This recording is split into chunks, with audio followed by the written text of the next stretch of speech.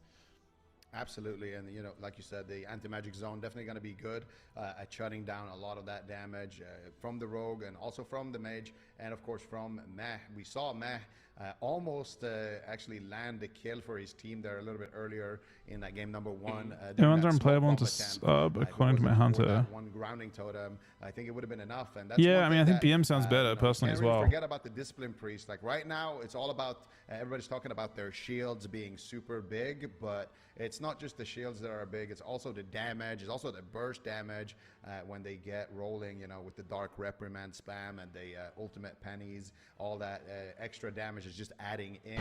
So definitely something to watch out for. But they do have a good map here on the side of Bleach Bones, so they're at least going to have that kind of working in their favor. They're going to have good uptime. I assume Raiku's going to be a prime target here for the Hunter of Jamie. Game number 2, Echo versus Bleach Bones, upper bracket. Who is going to take this one? It's hook point and Mercy and a cheap shot right off the bat. Lonta is trying to come in with a deep breath and disrupt this opener. All right, here we go. So opener, Kidian, Lonta. Oh, we've got Team Shell now. So Kidian's a Team Shell does help a little bit. They didn't have Team Shell before. And the disarm as well. Triple fear from Meh actually. Big pressure as he retreats from the melee range, but Jamie is getting punished so hard. Has the true shot active. Would love to do damage, but he can't because I wonder if they just predicted Warlock in the opener. Charge of his defensive already out the window as Mercy gets a CC. Wait, has he used with the mind control to the side? Another trap. Okay, so Jamie's used 2 cooldowns, 3 cooldowns already. He's gone. He can't do anything. Bro, this is looking really fucking brutal. Help as Jamie gets mind controlled off to the side. He is dropping lower and here comes the Trinket Turtle, man. Trinket Turtle Commune, both walls. We have a single cooldown left on the case of this game. We've got Trinket Shell from Mercy, and we have Trinket from our Druid, or from our Prayers. But this is it. This is their whole defensive line. There's Ross. Doesn't Trinket. We aren't getting anything out of this team again, by the way. We have everything. But never mind. Full fear connects onto Lontar. He's gonna have to Trinket this, I think. Trinket, no, right? The anti-magic zone instead is going to trade, but Lontar is gonna have to Trinket the follow-up sheep right there. And now, what are they going to do? Hunter defenses are rotating a little bit, but no Trinket. There's Trinket from Lonta, so Lonta now has nothing.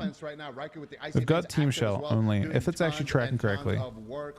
It may not be tracking correctly, to be honest. I think it's not. There's Shelly. It's not tracking correctly. They have nothing. Team Shell saves him. Not able to find it. Lontar avoids the crowd control. The shadowy duel is good there for Waz, so Jamie has 1 cooldown. His Hunter defensive is actually rotated up. Through that crowd control chain. Here's the trap onto Matt. Here's and now Bleach True Shot. Some offensive pressure. They're swapping over to Waz. Beautifully done there. Lontar fake has the kick. Gets the pre-con. True Shot. We got no pain up. We got a barrier. We got a Trinket on Meh. We got nothing on the right hand side. That's their last cooldown. We are dry for 2 minutes. 35 seconds, I guess, but he might just die right now. There's a feign. There's a trap defensively. DR. Rapid fire dead. Jamie drops and Echo will take game number 2. I mean, we still got paints up, barrier, Trinket on Meh. He can't. Jamie is under too much pressure to actually press any buttons. I feel like DK actually played. I think Mercy played that very well as well. I think prayers into sub rogue is suicide. I think that's the issue you've got here. I think it can't be. I think I didn't like either of the healer picks so far from Bleach Bones, but they might just be like infinitely behind. You know what I mean? They're not playing either of the meta healers into sub rogue. I mean, right? Like Holy Paladin seems better than the sub rogue, and I think Perez actually seems worse. Healer, but I wonder about Asham maybe with this, because yes, you're gonna have more uptime, but you didn't really have that much pressure offensively, at least not as much as maybe you were hoping for on the side of BM. And instead, you're gonna have to deal with this. Personally, Waz is gonna be able I think to just not Perez. I'm not sold on Perez at all ever. Because one of the classic defenses, even when with them playing it very well, but you look at from Jamie's POV, he's literally going cooldown to cooldown to cooldown to cooldown to cooldown. They rotate up somehow, and then cooldown to cooldown to dead. Back onto his target, and on a map like Hook Point, that is just not an option. So if you're a sub rogue on Hook Point, but what do you guys think to change? One of the best maps. Nah, I mean other healers can play against sub a little better. Shaman can heal into duel. Prez can heal into duel very well, and bomb. I think they can just use everything into it. Well, Disc is not necessarily king here, but Disc has the ability. You want a healer that can defend itself. Paladin can't defend itself very well. Well, they've got Sack, but then like Disc has got Fade, Greater Fade, and Death into Poly at least, right? So they have some defense. And Shaman's got Share and Ground, right? So they have some defense too. The first team to pick here, I would assume we're just locking it in and running it back on RMP, and there it is. So Bleached Bones, I think they have another comp or two in the pocket that they could pull out. I wouldn't be a lot of comps, a lot of. I mean, Lonta, they're a team that has so many comps that it's hard to know what they should play. Wonders, but then again, it's not really that good. Oh, Windwalker. Blizzo is back. Priest. We're just doing random shit. Blizzard's an insane Windwalker, but this is the first Windwalker we see this weekend. This looks horrible. I mean, this has been something that he's been practicing for a long time. He's been playing a lot of Windwalker in addition to his Warriors. So unless Ryan's so this it's interesting because I'm hearing both of my teammates each game, right? Map, not a lot of places for when I hear Sub Rogue, I hear Chuck say I'm not playing Prez, right? I refuse. And when I hear Sub Rogue or when I hear Frost Mage, I hear Ryan saying fuck that. I'm not playing Windwalker. You know what I mean? Both of those.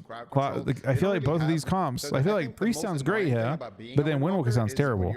So why are we making both those changes together? Like during a leg sweep, it's very easy to kind of micro CC. We also have very few stuns. Dragon's Breath, like Sheeps, Fierce, small like a Gouge, things like that can be really, really disruptive and annoying to deal with. I personally like Death Knight here, but sending it or a Shadowy Duel, something like that. I like PhD with Priest.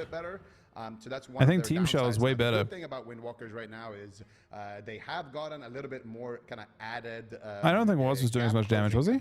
So I thought it was Mage that was doing as much damage. Death Grip now, so that's really interesting to kind of stick to mages with. And they also have, a lot of different kind of talents that they can opt in, like Ride the Wind and things like that, to just get more uptime and give more uptime to their team. So it's going to be up to Blizzo. So they'll probably take a break and say, I'll take a break when they take a break as well. Whirling Dragon Punch because for a little bit. Thank you guys for watching today. Again, it means a lot that you get this 330 you guys here. It's crazy. I think that's also something. When there's so many things going on Twitch, the fact that you guys here is insane. There's a fun number of CC options that you have on Windwalker. Windwalker does have buff gap closing, yeah.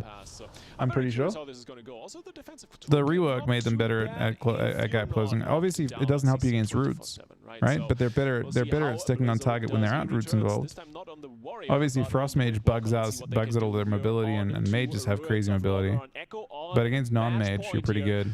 And the RMP has been so oppressive. Lontar on the Disc Priest trying to mirror Mare in this Again, I would say that, Prez invalid into Sub Rogue, and I feel like Windwalker invalid, well, very valid into Sub Rogue, but very invalid into Frost Mage. They just have more roll charges, and their rolls better and more responsive and other things like that. They get roll resets, I believe, too. But they did remove Kivas, you're right. So I say, like, they're better at connecting to some things, but not a Frost Mage. So we've gone through Ross, we've got True Shot. We have not used anything else yet. We've used Rap. No, we haven't used Rap yet. CS into Lonta. Cool Polly. There goes the first Survival Instincts. I think Jamie's going through cool and fine. Here comes Exil and Turtle and We have one cooldown left. We have Trinket though. It's looking dire for Bleach Bones. He's used a lot of his stuff, but that was to let Lonta sit CC. They need to try to pin him down in another stun and really Pick find onto a Lonta. big punch of damage. And that's Rapture being traded. We've got one cooldown left. We have not forced much. With the precognition, Jamie, Open, Jamie. Lonta's in a sheep. Waz is going for a re-stealth during that. Will swap. Down there, but Use. just yet to Jamie work has with. one Right now, cooldown Jamie left. Taking a tremendous amount of damage. Last Lonta did have to cooldown. use his Will of the Forsaken there. Nice mind control coming out doesn't there use for anything Matt now. as well as they sheep up Blizzo. He has his The last setup is cooldown left. basically done at this point. Jamie probably will recover. Lonta has to some emptied all of his extent here. cooldowns. You can There's see the here. paralyze into the trap. Raikou could be in a little bit of trouble here. He Nothing. gets interrupted there once again. Whirling Dragon Punch is going to knock Nothing. Raikou up there, but now finally they're slowing down. Full Blizzo. He's gonna he's got out of the Trinket cheap really shot here. soon. Blizzo realizes I need to That's his counter last pressure SI. right So now. now Jamie's got nothing on the Hunter Sheep for into sheep, 48 into full fear seconds. there onto Lonta. He's There's got Trinket from out of full Lonta. So fear this team immediately, has and Waz nothing. is gonna have a full Not blind a eventually single here. Champion cooldown. duo To give coming you an out idea of now how onto far ahead Jamie. they are right now. 1 versus 1 Meh between has Waz and Trinket, Jamie, but I think Jamie Paints is up, going to be able to stay alive. swap. Lonta with the counter They have ultimate 2 penance blocks. actually canceled it right away They there. have literally Lonta given made a one mistake there. cooldown He's caught up in collectively. the This kidney whole shot, team and here is comes so potentially far the final ahead. setup of They the have game. given Can they them land a any more single follow-up? charge of If they paints can, up, I and think that's Echo's got it. this one in the bag, Lithy.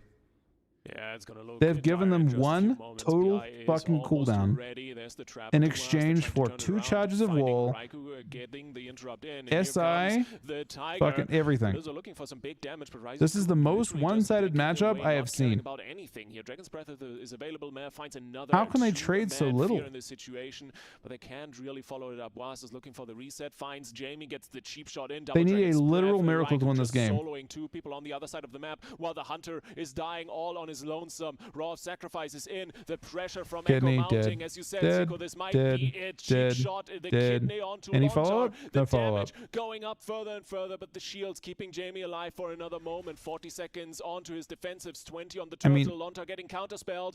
Massive inline here from Raikou, and they're gonna send Jamie home. And they could win this game in 75. They could literally have given 50% more dampening to Echo, and they'd still win. And it would be a fitting fight. What was That is graphic? how It fucking would be a one-sided that fitting game final was. resting place. Meh This is used the a trinket for cemetery. fun. Echo is definitely They still had gonna 2 make it a blocks. cemetery there, and They could win that bury game Jamie 5 in the minutes into the middle of future. it. That was an absolutely dirty CG chain there at the end of that one. I think Lontar sat a kidney Like, into a double the fact fear, that into they a could sheep, and then he use got 2 stuck in charges a of bunch Novas. they could use And, 2 I mean, you charges can see here, of there's that Storm Within initial Fire, kidney, and I Tiger think fucking that, 2 fucking true shots, Jamie and here trying to only stay force alive a with the single pace of defensive pressure, cooldown manages in to 3 do what he minutes can. Raikou blinks from in, Echo's gets the team counterspell, there's shows the you how full blind, one-sided I that think he matchup followed is. sheep as well for good measure, and, They aren't even in the Jamie same has fucking no way of expansion. surviving that. So really nice setup coming out there for Echo. Their RMP looks just as disgusting as I remember it. And They this aren't is even basically the team in Lonta Europe right now to and- beat. yeah, They've won I every mean, that's- single match they've played. In I don't the think it upper matters what they bracket. play. They've won Maybe so BM far, maybe BM their and Holy games could have done today, something, 3-0, but and, they this is the didn't team force. that They has forced been 1 cooldown. I'm not even sure they need to use it. consistently dominating in Europe. This is the team to I think beat. the Who question can rise is- to the occasion? That is the big question. Yeah, well, he trinketed once. He didn't have to. I mean, they had blocked that everything. They didn't have any. And we weren't They able didn't to force any answer it cooldowns. right They didn't have any now CC. because They couldn't use Echo any CC. 3-0 Bleach Bones definitely surprised myself that Bleach Bones wasn't able to get. They could have any thrown it. game Yeah, they off literally of could have. Echo's They could have. That could have been a ability to fucking a influence the 2v1. They could have given them next time, 2 if extra we see these teammates. teams They face probably again, still I win. mean, we may even That's how fucking see a one-sided that was. And it's not their rematch fault. That's what I'm this saying. tournament this weekend. Thing is, We Bleach wanna Bones see are an Bleach insanely Bones good the second team, time around if we but can. they're playing a matchup that was Maybe just experiment a little bit so more with the BM Hunter unbelievably instead of strong the into MM what they're Hunter. playing. I feel like maybe they And- can clean up the Yeah. the offense. It's the of that classic PHDK. story If they where can get maybe, yeah, just a little bit because better, Rogue Mage is not super popular, I don't PHDK think, synergy. on either do think region. that that's a decent answer. Doesn't mean it's in not general strong. against RMP. Another solid answer as well could be maybe jungle. Now, Craziness. I don't really know if Truly. they have the jungle practiced up, but The first game, it's and it also was such a pretty great, solid answers. I think if such we a see great Echo versus Streamer series Zone, in terms I of think like that their, crossing zero, things off the list, losses right? streak will be Because the broken first in that game we got to matchup, play because, Moonkin that is the into kings an of the jungle, undead so I priest. do think that's a Fucking solid great. answer. He has to sit every root beam. Yeah. But then they More had so synergy much when pressure you're- they when you're couldn't up actually against a press team root like beam Echo, on the it's healer definitely a because the big healer ask was they considering had to how use it well on this roster polymorphs. has been together. And they had a Bleach I mean, Bleach perfect will first game. maybe they'll Perfect. have They won the another mind chance pick. here. Lithium, They won the blind what were pick. They you won gonna the say about mind game. that matchup? I cut And you they off. got them to play the No, worst totally pre-straight fine. I agree. race into it. Goosebumps. I mean, this And is a then newly blasted them. assembled team. And then Yes, second Mercy and game, Blizzo had, small map, played together last PhD. season Maybe they already, could have but changed like as two we were talking things about earlier, it. the meta not really Blasted, right? agreeing The with fact that their Hunter had to go through current, every cooldown that quickly, control. blasted. Zico has a good point, I think. Third game, in I'm terms not of sure that was a good comfort for me, matchup. it's really But about also a good map. finding the vulnerability in Echo's playstyle, and it's really just this problem. You have a triple threat of I mean, three Disc is so people good that it can constantly heal running at you, pressuring you, non-durable and CCing you classes. the whole time, When you so have a need to Disc counter healing three durable people classes, at you the have what same happened time, just there while happen, also right? pressuring Priest is the so enemy team good into playing more that the mage doesn't have to defensively, block a and single time jungle against could be every the offensive answer. I'm cooldown. not quite sure what it exactly is going to be in the But end. Priest is strong enough to Echo, heal non-durable moment, classes, and after those are that all series, durable they classes, look right? basically Subrog invincible is to super me. durable to tank spec. Frost Mage is super durable to tank spec. They certainly do. So they're going to be continuing on in the upper bracket, and we will see them on Championship Sunday. First Curious. thing, we do EU in the morning, so definitely be sure to tune But into again, that those are if you two wanna follow fantastic along with teams, Echo's and progress. it Each shows both, so they're how not out of it far just yet. It ahead. was an upper You know, bracket series, and we'll see them imagine being in a get game where you against have ski two of the instructors best later teams in the on world. today, but that Literally, next like series, we've got maybe the Streamer two Zone, best teams in the world, GG probably the two best teams in the versus world, Drive and Overload. one team We're can gonna come get out of that with another every fucking jungle cooldown. TT go up next. Yeah, and this is going to be our first look. Can't even dent in the them. War within as well of Drive. That's how Overload. one-sided that So, was. Two big teams here, you know. Same as the. Drive I think Overload, in would every. say I maybe think that is literally. compositionally a It's little so bit rare to come out of a disadvantage, series against when you're Streamer against the Jungle, second best since they are team, kind of a right? You come out of the warm-up-based team. series and you've used one paint sub I'm across excited to 3 see what fucking Streamer games. Zone has been cooking up as well. Their That's jungle that's has been effectively just what happened. absolutely disgusting to watch, and this is going to be, you know, Isn't that very insane? interesting to see what they can pull out there, how they're going to look, because that's one thing about Echo, right? They're playing triple mains That's right wild. now. So for them, Like to they be get to have be Meh on the Priest, they second have best Ryko team on and the be that Raz ahead. on the Rogue. So I in don't addition to see how a good single of team that can they are, dent. they I all don't get to play their think mains, and I think that's gonna be the that same Echo thing have here dropped for a game Streamer yet Zone as in this well. entire tournament. They're not going to have Relza having to. I think they're currently play a 12-0. dragon or, you know, some alt healer or anything like that. It's just going to be triple mains, and these guys are pretty much the best at it. Jamie's. So it's Yeah, I gonna mean be a they tough played. opponent, I think, Yeah, for I don't know. You're right. I mean, it's a weird Pretty one. tough, but hopefully they are up for the challenge. We're going to see that series up next. Before we head to a break and get to it, though, I haven't played we're Shuffle gonna this season, play no. The same game that we were playing last I don't like so. season. I If you don't. I weren't think Shuffle around queues for are too that, long. It's called the spell guessing game, and we're going to be taking a look at some of the spells that you will It's see back. Let's go. in in PvP, and we're going to try and guess which one that is based on some limited clues. So let's check it out. I mean, I don't know. Disarm the enemy. I will say this. Disarm the enemy. Preventing the use of any I will say this about weapon or Lonta's team. shield for 5 They are seconds. playing in a rogue meta, I mean, and this they could are be a lot not of playing with a things. It's rogue, and that is a 45 second warning. hugely It's melee, problematic so this is not situation the for them, mock right? disarm. Because I think Ellie Rogue could be Which good, disarm is this? and maybe This is even not good the into fair rogue disarm, and it's into not the that type mock of team, disarm. This but is they just weird, can't. just They don't have. this disarm. They've got no What rogue is it? comps Just online, straight disarm. and that's every Dismantle like you're them? either playing a feral Throw a or a rogue. rogue, and they can't play either of them, right? They are not part of. They are not conforming to any part of this meta. So It's maybe either that's a big deal, disarm or but dismantle. that kind of says more about rogues and ferals, I think, than anything else, Okay, this is because they what we have do. virtually This is every the other strat. comp covered. We spread our bets here, okay? Divide and conquer. Yeah, divide and conquer. I'm gonna go with dismantle. Yeah, I'm going with dismantle. Yeah. I don't know, Zico. I'm not getting baited into giving up 3 points. You know, I'm gonna say it's dismantle because I'm not sure. If Blizzo, disarm the thing actually is, the meta. mentions shields. Sorry, I'm listening to them down a tiny bit at the start. I kind of feel like because I think there's interesting stuff to talk about here, right? But I do kind of think that this kind of snuck up on people a little bit. I think that on beta, I'll give you if we half a turn point back for time my 1 guy month, who end up being right? You know, Okay. No, let's turn back time a little longer than that. Okay, deal. Month and a half. A lot of people's prep happened in beta, right? A lot of teams did their prep in beta. Do I get bonus So points turn for back time a little bit. Do I get bonus um, points for calling that? And I guess it wasn't until the season actually started that Rogue became super obvious that it was stupidly broken, right? I think on beta, Rogue was super rare, and most of the communication from players was that Rogue wasn't good because most of beta's games were on shuffle. And honestly, the Rogue still didn't participate mostly, right? So you might play against some random Rogues in shuffle. And honestly, Acid probably seemed better most of the time, but Acid didn't have, they didn't have like kidney shot and stuff. So it's like, most of the communication was that Rogues weren't good, but you had glimpses, right? Sub Rogue didn't seem that good on beta. but you couldn't see Rogue Mage on beta. Like the chance of you seeing a single Rogue Mage lobby on beta was super unlikely. Unfortunately, most of what we're seeing, it's actually really fucking funny, actually. It's actually really, really, really, really funny. Do you know why? So, in previous expansions, BFA, Shadowlands, Legion, the main game of choice on beta to actually balance was actually skirmishes. And in skirmishes, you saw predominantly 2 skirmishes, double DPS ones, and 3 skirmishes occasionally. Usually people queuing with their team in shop, and like you would have people queuing a specific skirmish. You could queue with 3 players in skirmish.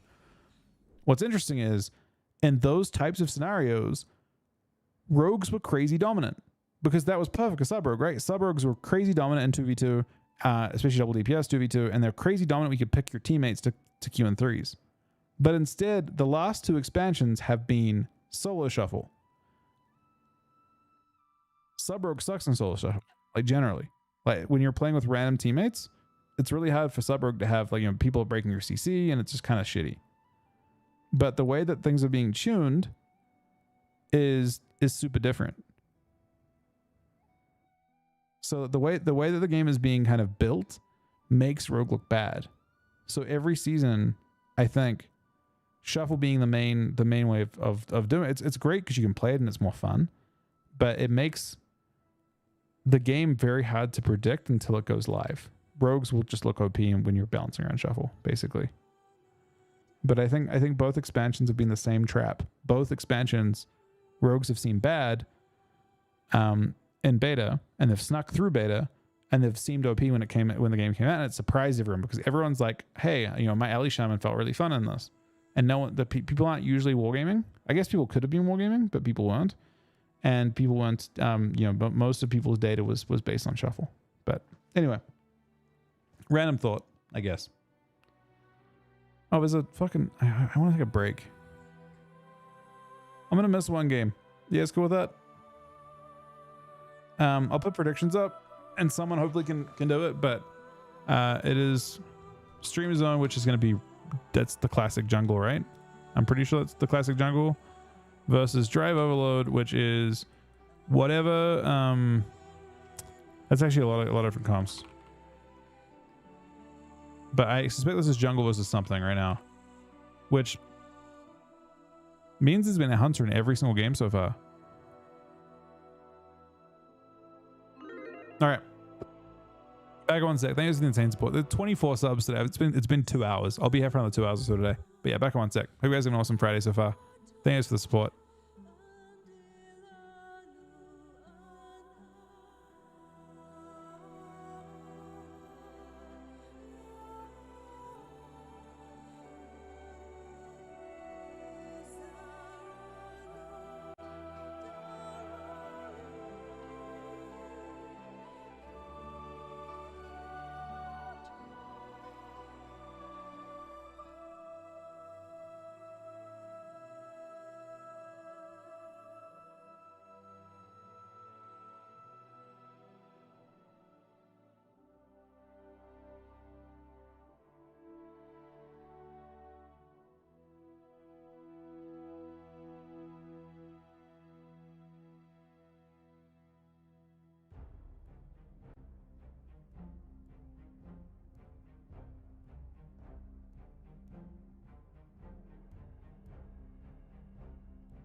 Welcome back, everyone, to the AWC for our 4th series of the day. I'm Vinruki, joined by Lithi.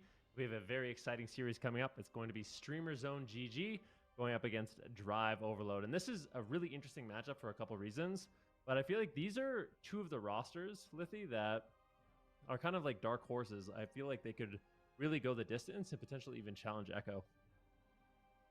I would actually go as far as saying that Drive Overload is a little bit more than a dark horse to me, right? It's a little bit of lava reforged, and they were already pretty massive last seasons in Dragonflight. So I think this is just a low-key super team, so to say, right? But Streamer Zone, on the other hand, I mean, the jungle gods, and we can see this in the predictions already, Aya is very convinced this is going to go well for them.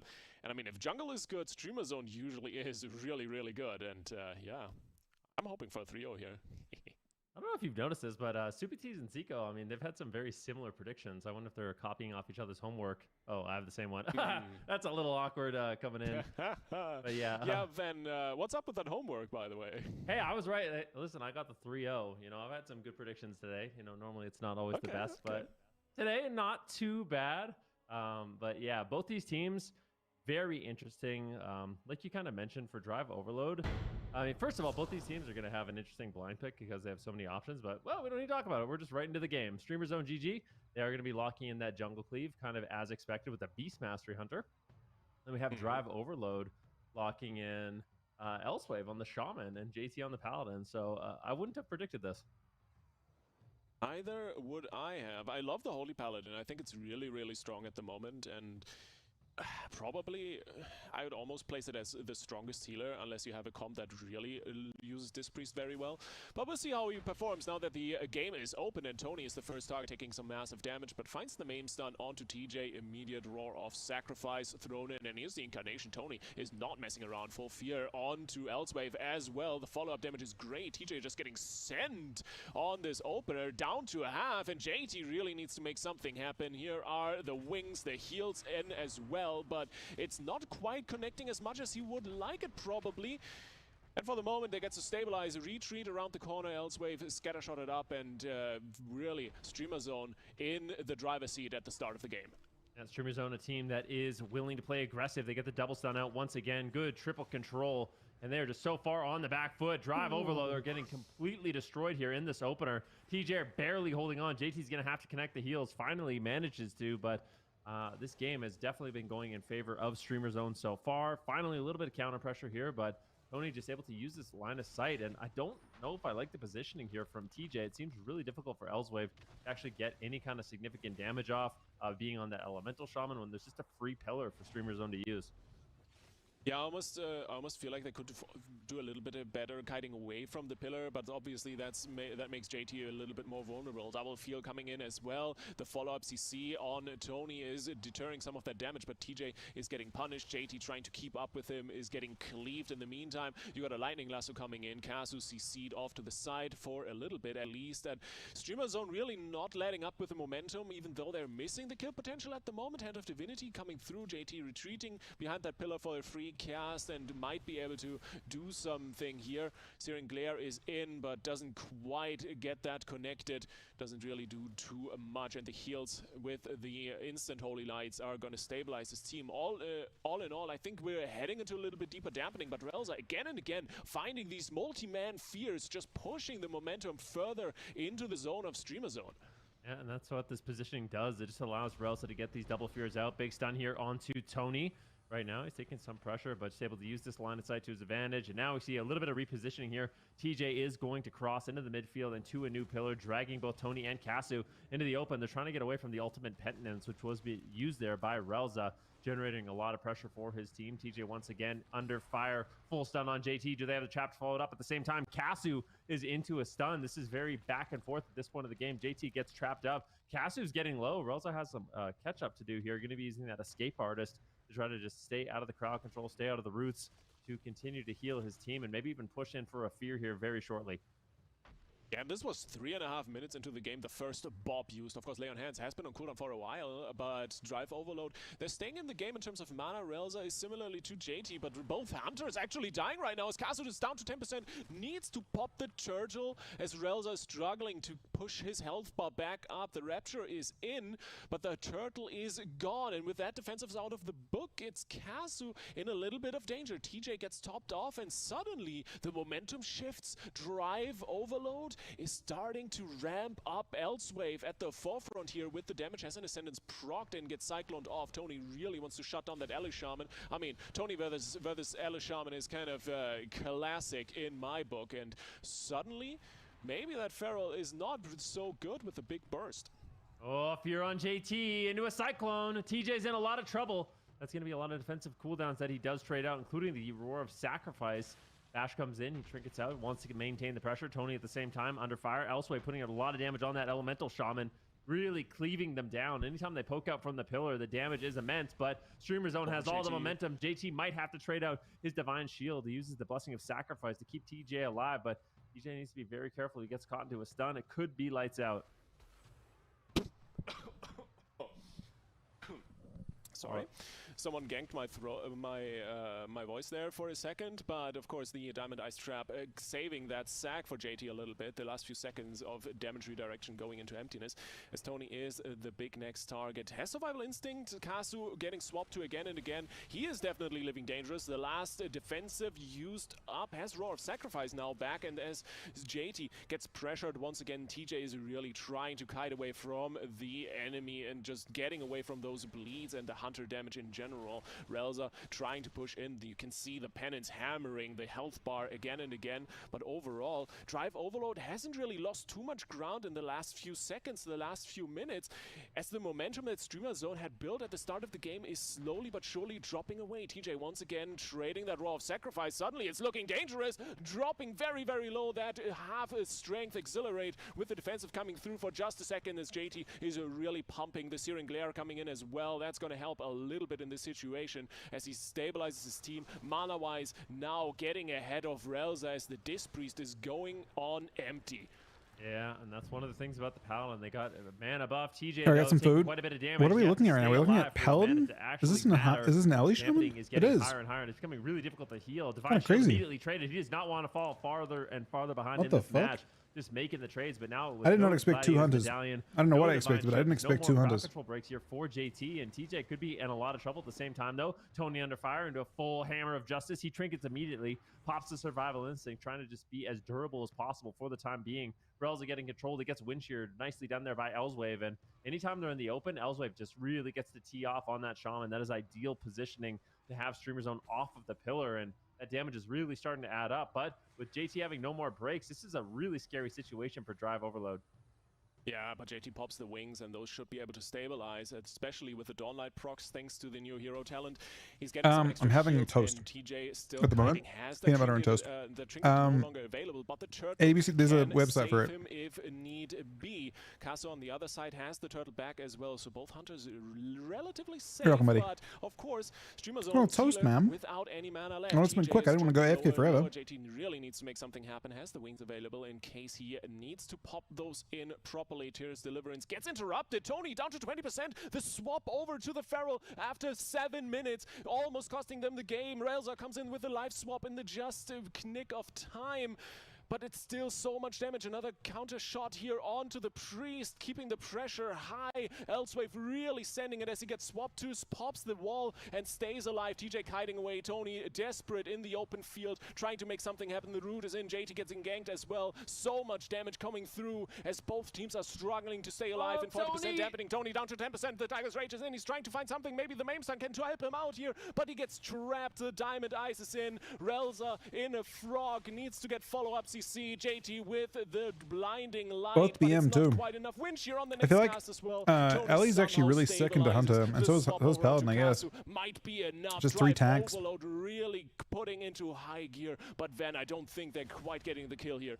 Oh, this is scary. Tony using that that trap as almost like an ice block effect, but I don't know if he's going to have that available once again. Relza throwing in some big Rapture shields, trying to stabilize the team as they make Interesting a thing is final the push Paladin's, here. the Shaman's actually bottom damage. The turtle if he needs it, but JT's almost completely tapped on mana. The Avenging Wrath is available. JT Trinket bops. Looks like he will just trade out the Blessing of Relza Protection. totally Really Can they allowing win TJ with to no hold mana? onto those defensives And now for no as long cooldowns. as possible. JT just trading out everything, but he has no mana left. Both these healers are completely There's the tapped. wings. There is no gas left in the Dormite tank. might be This game enough is going to to end carry them. very quickly here. Let's see what happens. Tony, in the meantime, just on the run. It's so difficult to avoid a Beast Mastery Hunter's They're damage. both running You on can empty. run, This but you is almost not can't a good hide matchup for from either those team. pets. It is overwhelming. The full trap lands on Relza, and I think Tony has Oh. basically ran out of lives at this point. He gets gripped out of line of sight. Might be able to hold on. A full trap lands on JT. Can they reverse the pressure here? Well, he's got It's turtle as getting well. So close, TJ down to 20%. JT needs to find something. This is the to I get win some button blessing of from auto both CD teams. reduction, but it's not mana. He would love the winter, but it's getting Can really Elswave hold icy on his side of the team. Elswave is dropping lower and lower. Grounding and Tremor are available if he needs it, but it's not really helping against the Feral Stun. Tony in, pouncing for the kill. Wow. Elswave getting Crazy. dropped. There is the bite and a big dinner for Tony. Kasu trying to get away and TJ really trying to finish it off somehow, but the last few points of damage might be enough to end this game. Streamer Zone hanging on. There is the second kill, and now it is officially over. First map, 9 minutes 40 to Streamer That was Zone. crazy.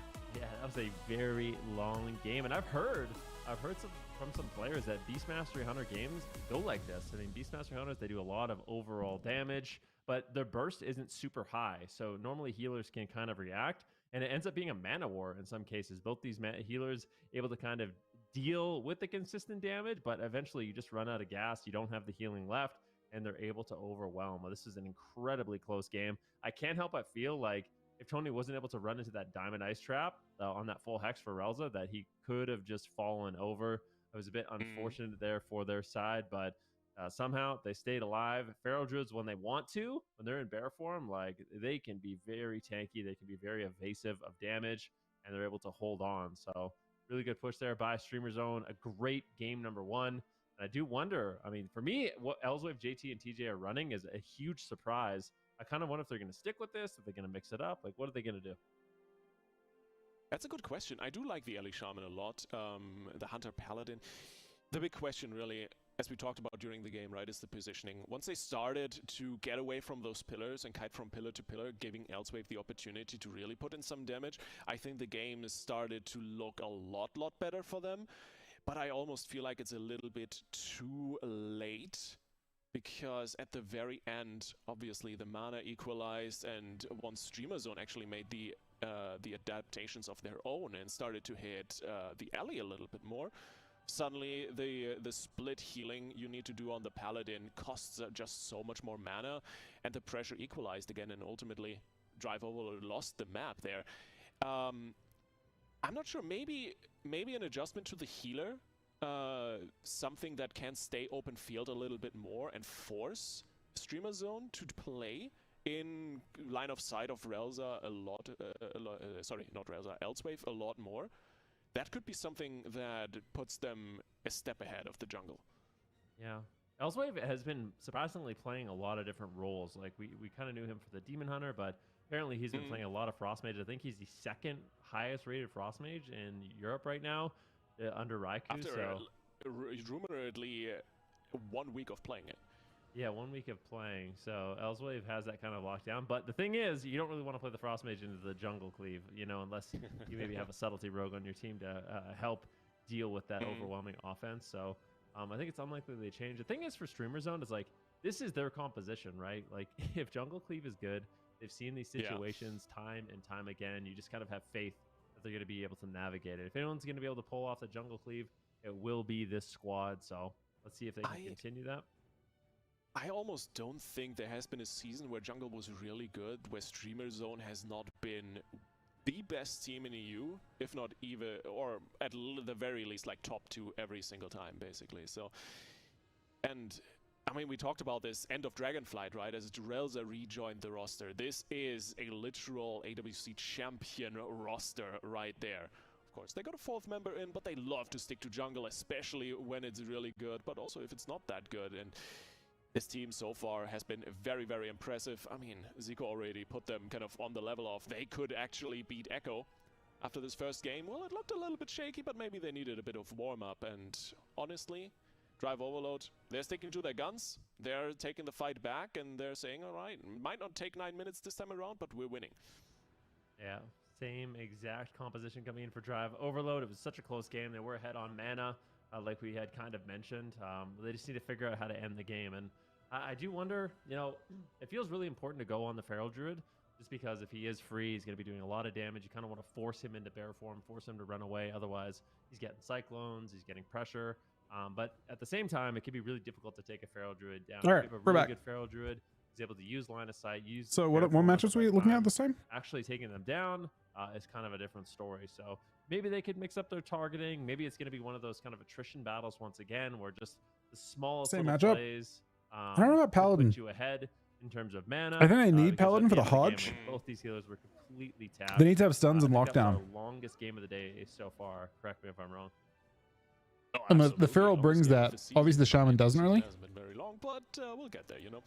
And I do like what I'm kind Shaman, of I think, on wondering paper about is into like, Feral, but is there something the biggest Drive issue is Overload can do once the you Shaman get isn't to doing as much damage as the slow Feral. mana area for I wonder the if Priest jungle would, or I wonder if hammer out the Paladin advantage, jungle right? could beat Because Priest jungle they though, randomly. had Relza that low about 7 minutes in, and then they couldn't close For out Bob, the game. I mean, Hunter, yeah. I don't know. They did It's enough gonna Hunter be- Purge. It's So I guess it does difficult, work right? now. Like I said, I mean, you're going after Tony, you're putting a lot of pressure on him, you're forcing him defensive, but Feral Druids, much like Subtlety Rogues, when they don't really want to die, they're going to be able to hold on. So you have to find a way. I mean, the one thing you can't really deal with as a Feral Druid is stuns. So maybe it's just going to be really important that when they have that damage, they are connecting the stuns on Tony, not allowing him to get into bear form, not allowing him to kite away, and just really trying to lock him down the best that they can. Maybe lightning lassos, just something like that. Because I feel like if he gets to control his character, he's going to have a lot of ability to keep himself alive. But yeah, game number 2 should be a good one. No, absolutely. I kind of like that this meta is well. I think I like it. We'll see. We'll see how I think after the first weekend. Hunter but meta, you mean? I do Is like that what he's the saying? concept of comms where you have a melee or at least one class that's more there for the setup and a little bit of pressure to enable the second class in the the second damage class in the to really kind of go all out and pump damage the entire way through, while the healer is just supporting as much as possible with, of Wait a course, second. heals, defensives, and Is of there a course, Patreon offensive link on the CCs. Warcraft stream? And Dispriest, Chad? well, obviously, one of the better classes to do that job. And What? Jungle, I think so far, has been fitting right into this meta. But of course, There is. we gotta take it slow. We gotta chill a little bit. Kasu in the camouflage are looking for an entry point at the backside of the arena. And Ashermane's Which Fall, add-on has quite it built honestly, in? I don't think it's too much of a The fuck? advantage map for either team. Why does the Obviously, official Drive WoW Overload stream have a in the map fucking pick, Patreon link on it? Position here. They wanna make this open space count. That's why they're standing around this massive pillar with a cat. Definitely, both teams going to be Is that playing new, though? patiently, like you mentioned. Only just looking When did they for start an doing ideal that? Opener here, that might actually end up opening. Cassie looking for an early trap. Does here. it always have Good that? Stun out onto TJ. Here comes the stun. Do we have a full? Bro, trap it's onto TJ? impossible Doesn't not look to like see they're now. able to find it. So, not the greatest opener here for Streamer Zone. They can do TJ just cutting into the open, getting a lot of damage out onto Elswave, and that might be their new option. Going after the Elemental Shaman a lot more in the match. Casu under fire as well, as both teams are just trying to hit whatever target they can and just get out as much pressure as possible in this early stage. So far, lots of lava, lava, lava, lava. Tony really not too happy about that, but Barkskin already burned away. Do you mind? You guys He's can't still see it actually. staying alive. It's Relva gets being pushed hidden up. by Tony has good pressure on him. Is trying to play a little bit defensive. Finds the full name stun to TJ down to 20%. JJ in full fear. TJ is dropping lower and lower. Has no trinket. Might need to. They may jump have and snuck stay that in. alive on 12%. Last second turtle out. Bubble just so JT can stop TJ from dying through the turtle. Massive, massive gains for Streamer Zone here. Yeah, that is one of those situations where greed is not good, and everybody panics at the last second. Is like, I messaged them about it. Who's going to trade? And they end up using basically everything. TJ Production is about not it. in I a feel good like that's position not right now. great to have Tony showing up on a WoW Cyclone, stream. Can he find it? It would set up the team nicely, but Like a JT's Patreon able link to on a get WoW out of stream is line of kinda- sight and completely avoid it. Scatter on Elsewave. They're just going for the push here. They want to take him down. Streamer Zone GG. They have so much momentum. What's at this wrong with point in the game Patreon? because of that overlap. They could. Well, it close looks out like it's an early. official Full page name stun when it's lands. on What the do they have WoW. on JT, it's a full trap. They do manage to land Stream, official stream. It looks like it's an official WoW Patreon. I think is the misleading part about having that show on the stream. There's nothing wrong with Patreon, but I think on the official WoW stream having a Patreon link is kind of sus. I think. We'll be able to hold on. For the moment, at the very least, but JT really has all hands full to keep his team alive, especially the Hunter and Elsewave really just seems to be running after his team, trying to stay in line of sight and do some damage. Quite honestly, the opposite of what they were hoping for. Mames or Rakestun actually coming in on TJ, immediately trinketed because he knows he's in a very, very bad position. Tony catching him out of position there. And getting the follow-up damage in as well, it's really going downhill. Exactly. It might be. It might be the person who. They're following it up. Streamer Zone with so much damage. JT with the sacrifice. It's not enough. TJ is just dying. JT too. So much cleave damage, and they're sending them home. Almost done and dusted, but just in the nick of time, somehow JT finds the big pump to recover his team and drive overload. Yeah, they're gonna get rid of it. I'm pretty sure. For the moment, full fear into a full trap. This is it. Streamer Zone just overwhelming drive overload. Yeah, I mean Streamer Zone, a really great offensive push there at got the blasted. end. I mean, they're going after the Hunter. They're going after the Paladin. I mean, Streamer Zone is the jungle I wanted to see. So I really wanted to see Streamer Zone fight.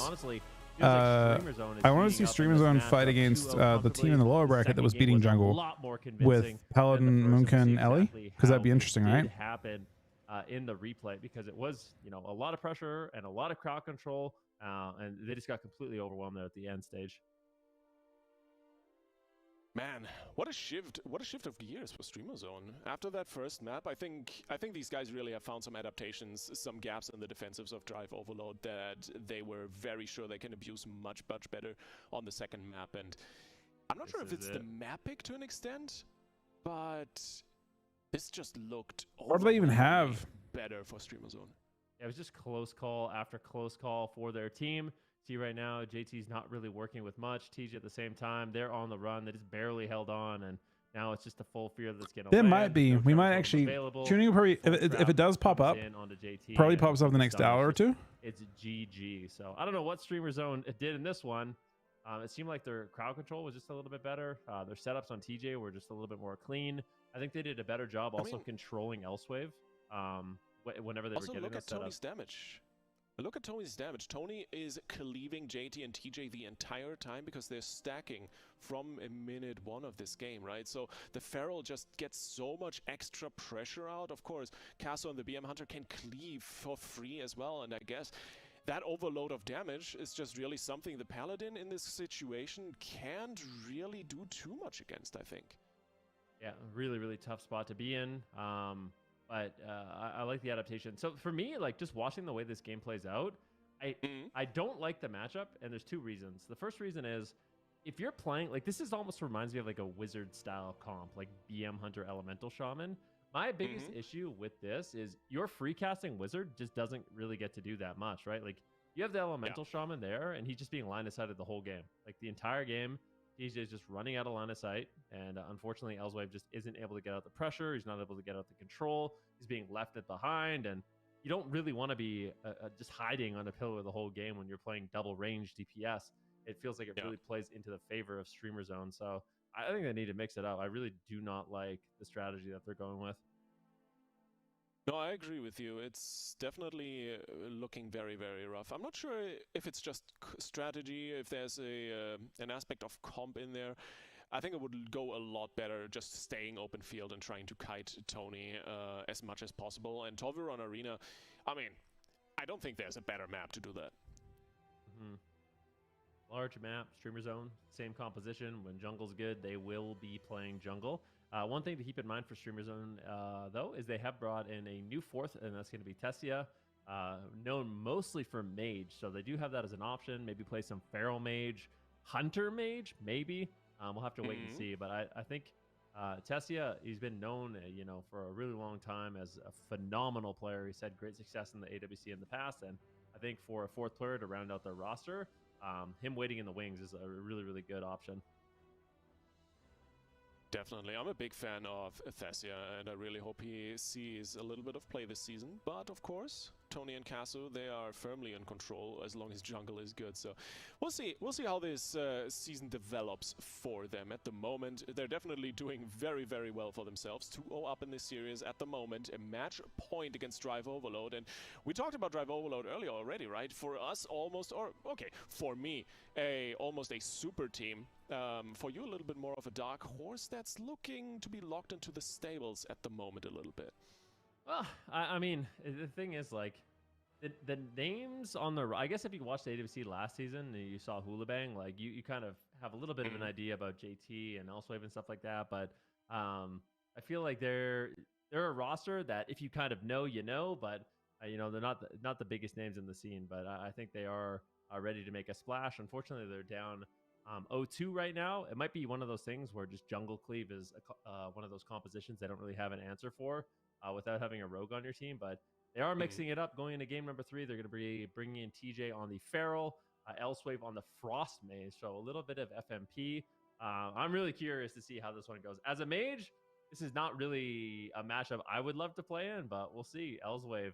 I'm sure that's the thing in the official chat, but to be honest, he's like a married dude. He can do whatever he wants. Yeah, I'm kind of curious because you already mentioned. Guy can wherever he wants, man. I don't think he's doing it to like have some sort of statement. He's not wearing it for you or anything like that. He's doing it because he feels like it. With the most recent hot fixes, and that's gonna spell a little bit of pressure.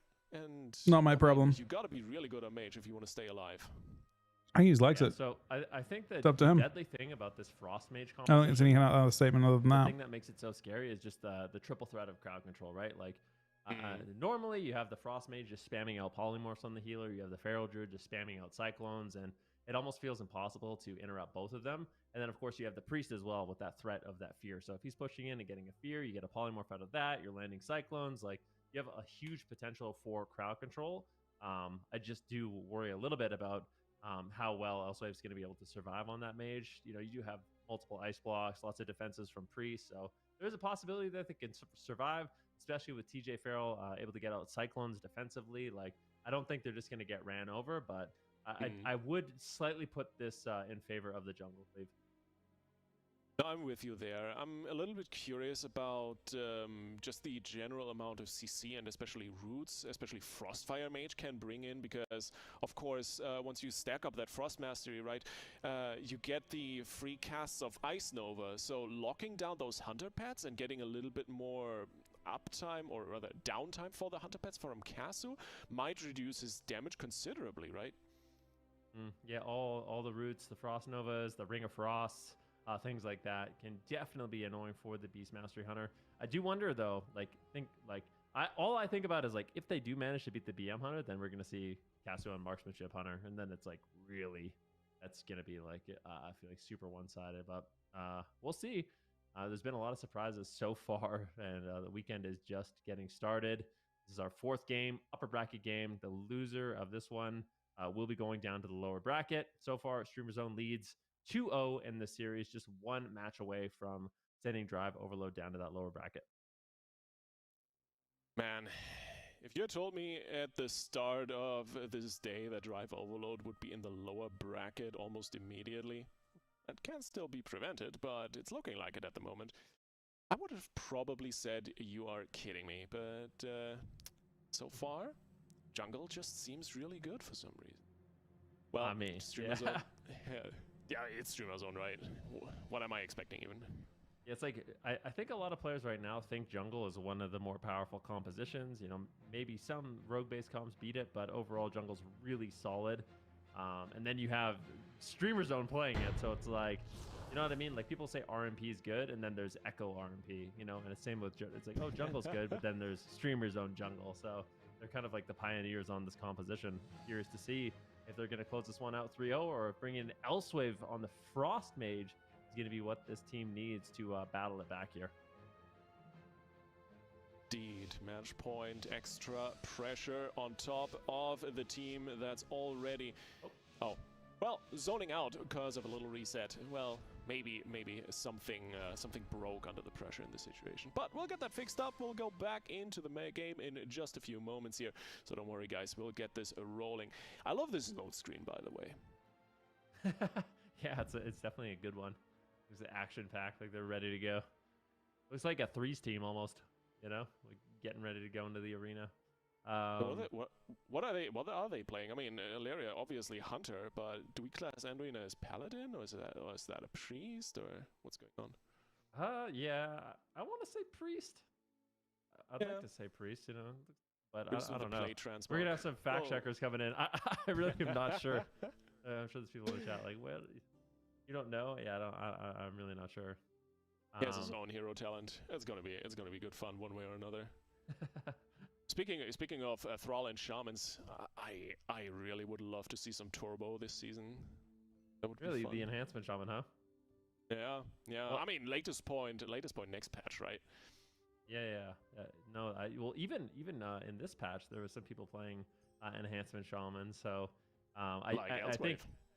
Yeah, but also in NA, like we have Saul holding it down in the enhancement shaman, so that'll be interesting to see coming up tomorrow in the North American region. But still plenty of games in Europe here today. We got this match, went at game number 3. This could go to a game 5. I mean, we've had some very back and forth series here today. We've already had some reverse sweeps in our first matchup of the day, so drive overload, certainly not out of it yet, but I think this is going to be a tall order. All right, what do we got? A little desperation, FMP with this composition, but FMP is just not good into hunters, I think. I mean, if you're going down, you might as well go down swinging and try as much as you can. So it's definitely a respectable decision, and quite honestly, I don't think Feral Mage is bad, so we'll see how this all turns out. Once again, this time the gate's actually open to a match, and Streamer Zone is on the match point. If they can take it, they move on in the upper bracket to face Echo in the upper semifinals, and that is going to be an absolutely wild matchup, I can promise you that much. Once again, a little bit of a slower start. Kasu, as per usual, looking for an opener, trying to find TJ in stealth, as Elswave is calling down one blizzard after the other, and JT back on his main, back on the priest. Yeah, JT on the priest, Elswave on his new main, the Frost Mage. Looks like they are going to be opening up onto Casu early on. The Frozen Orb comes out. Big damage here onto Casu, but no crowd control on Relza whatsoever. He's just in the back line. Power Infusion Rapture. There's just no way he's going to go down. Need to try to find some crowd control, but they're just really putting no effort into pushing out. It looks like it's kind of an all-out damage race in the early stages of this match. It looks like a TJ is taking so much punishment, down to 20%, dipping out. The bark skin already gone. Survival Instincts being held onto for the moment.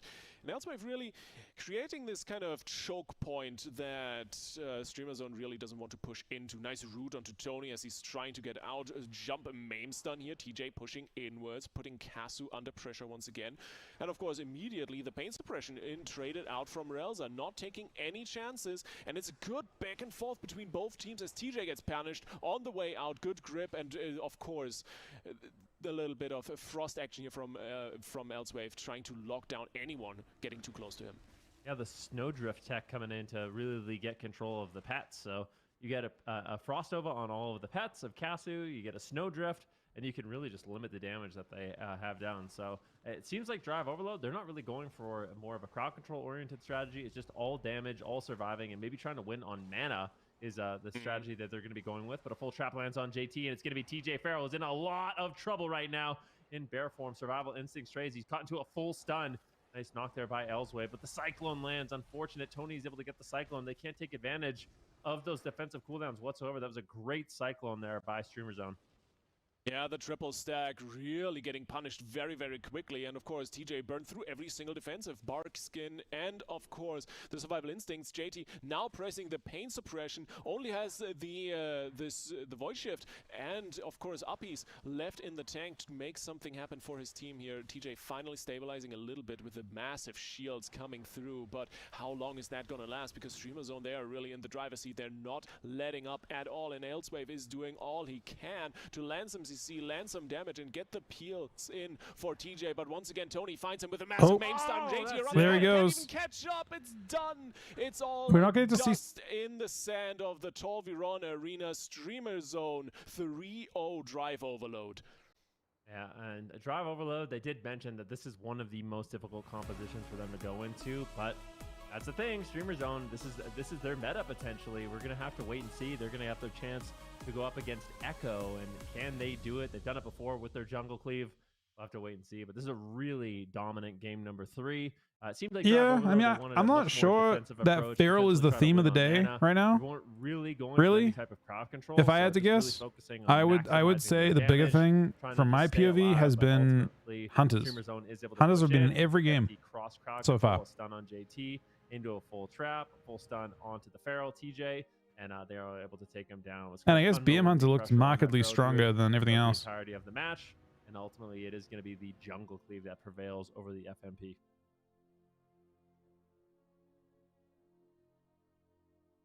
The only team also that has a jungle. Well, they only played. this They played a weekend. game 2 Streamers of actually. GG, Yeah. though, arguably the most familiar face. It was a weird comp, right? They had Dackling to it. AWC Cups Yeah, here. I've been. I mean, we're gonna probably see it a lot more in NA now. Jungle cleave composition. Because, yeah, BM has Drive been Overlord, crushing. They're gonna be moving forward to the upper And I lower guess the bracket. BM We'll see 4 them set is really on good Sunday too. once I think I'm gonna again. Streamer probably. Zone You know by what? GG. We'll see them on Championship Sunday. Look, as I'm not well. fighting or anything, but I'm gonna log on my Hunter real quick and just import that build, and then we're gonna have that to mess around with later on. I can't help but be so excited, Ben, for I the love Max prospect of though. the I don't know. idea that Max is just like really Jungle fun. Cleave's back in the mix here in AWC. Yeah, I mean, Not Streamer fought him Zone, they're though, making the obviously. jungle cleave look really good. Going into this weekend, I did think it was one of the compositions to look out for. It seems really strong.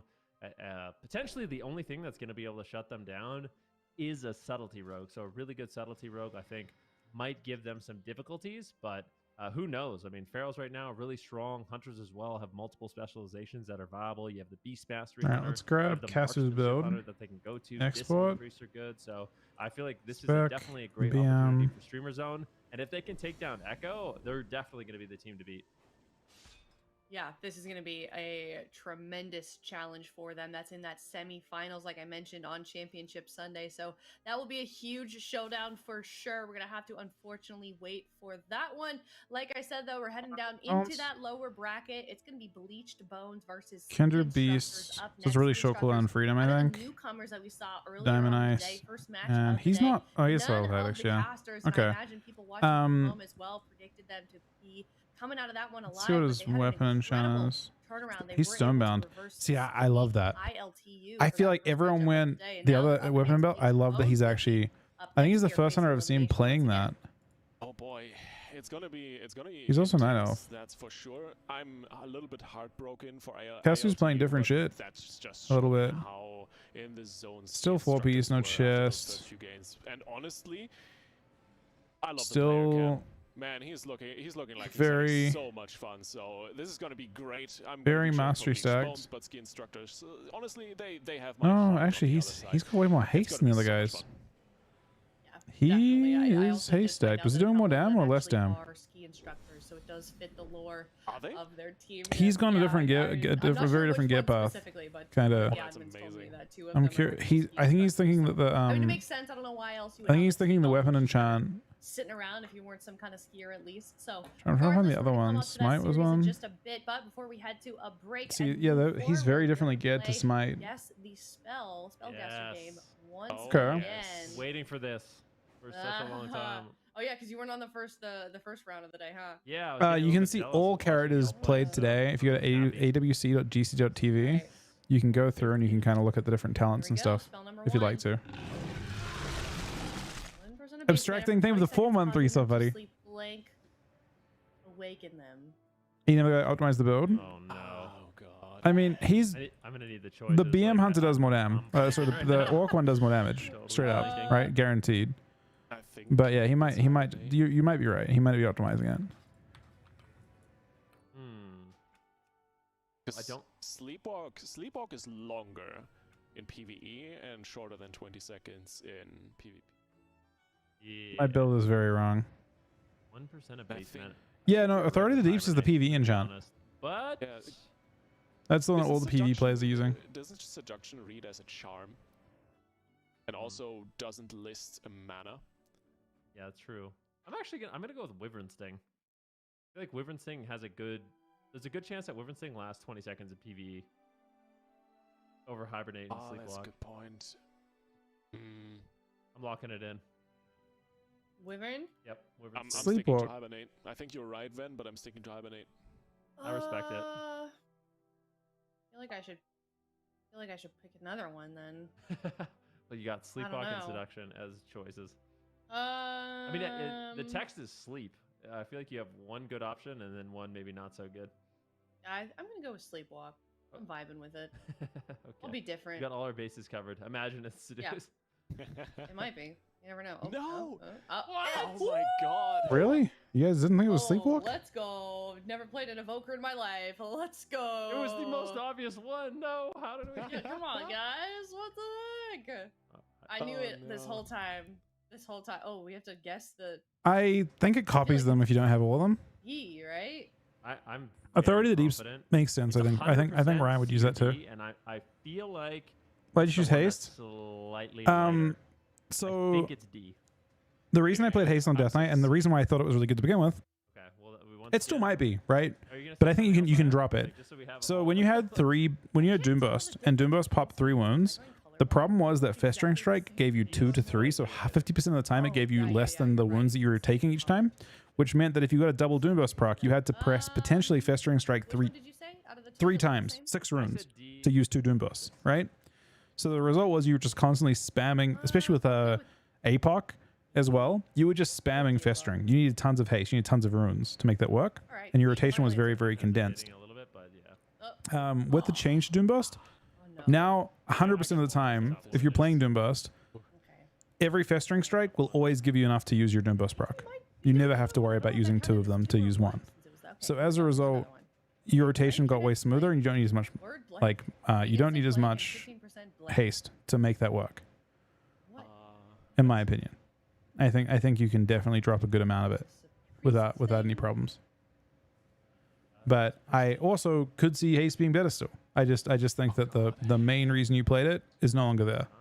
The rotation feels way smoother without the Doomburst change, like nerf, was like kind of almost a buff because wounds don't even hit that hard. Is it already? It's kind of the funny What thing. are we talking about here? Because it's Holy Word Serenity and Holy Word. Like obviously you would never drop it before, but They are yeah, the wounds only hit for 100k, and it fucked up your whole rotation whenever you got a 2. Like you had to play everything to try. Like your wound, you just went through so many wounds. So it's kind of nice. I think it's got to be Radiance. I think. Yeah. So that main change, it's because of the way Festering Strike works. Is it Ultimate? If Festering Strike always gave 3 wounds, you wouldn't have any issues with the old version, and you wouldn't need much haste with the old version either. But because it was 2 50% of the time, you would just notice that you were getting further and further behind on wounds, basically, and you had to continually Festering Strike. Yeah, no, I'm gonna. It's a clean rotation now. lock in Radiant They actually did a Providence. nice rework to Unholy to make it a bit better as well. Okay, I'm going with A. Oh man. All right. Ben going with A. Liffy going with D. I'm gonna go. Right, With, it was just are hard- the- it was- are it the was- middle two even It was spelled? just a. I have It no felt idea. really It shit, sounded honestly. made up. It feels way better now. Oh, okay. That's why they don't. I'm sure it was a pure DPS Go downgrade, with one of but them. Let's see. I I'm genuinely vibing. think that Unholy feels better, Okay. like more fun to play I'm feeling with it. that change. Yeah. All right. Let's see it. Production. Oh, Waste no wait a time. minute. Oh, you got it wait right a minute. again. Is that What? fire? Wait. I swear. All right. Woo. Oh, yeah, it's one of the new Oracle talents. Damn. Yes. I need to go to Las Vegas I or need to something. study. Okay. Okay. This is embarrassing. Let's see. What seems like a waste? They're all clocks. I'm going A. Final answer locked in. I need to recluse myself because I had the priest talent tree open from checking something during the match, and I know which Cheater. icon it is. Oh, okay. All right. Good. Do you want to give me a hint? Respectable Lizzie? once again. You wanna give me a little hint? No hints. You're already getting them all No, right. You're right. You're Just right. go You're with right. your gut. Okay. I'm going. It served me well. I will go with my gut. I will go with Just C. be yourself, Aya. You're going with C. I went with A. Please. I need no. Oh. I need one right. No. Oh, next time, Ben. There'll be plenty more where those came from. All right, well, let us know in chat if you got that correctly. We'll redeem ourselves. We've got some more rounds of this going, and we've got some more rounds of AWC, of course, coming up next. We are in the lower brackets. We're going to send some more teams out of Cup number 1 after this break. Coming up, it's Bleached Bones versus Ski Instructors. We'll be right back.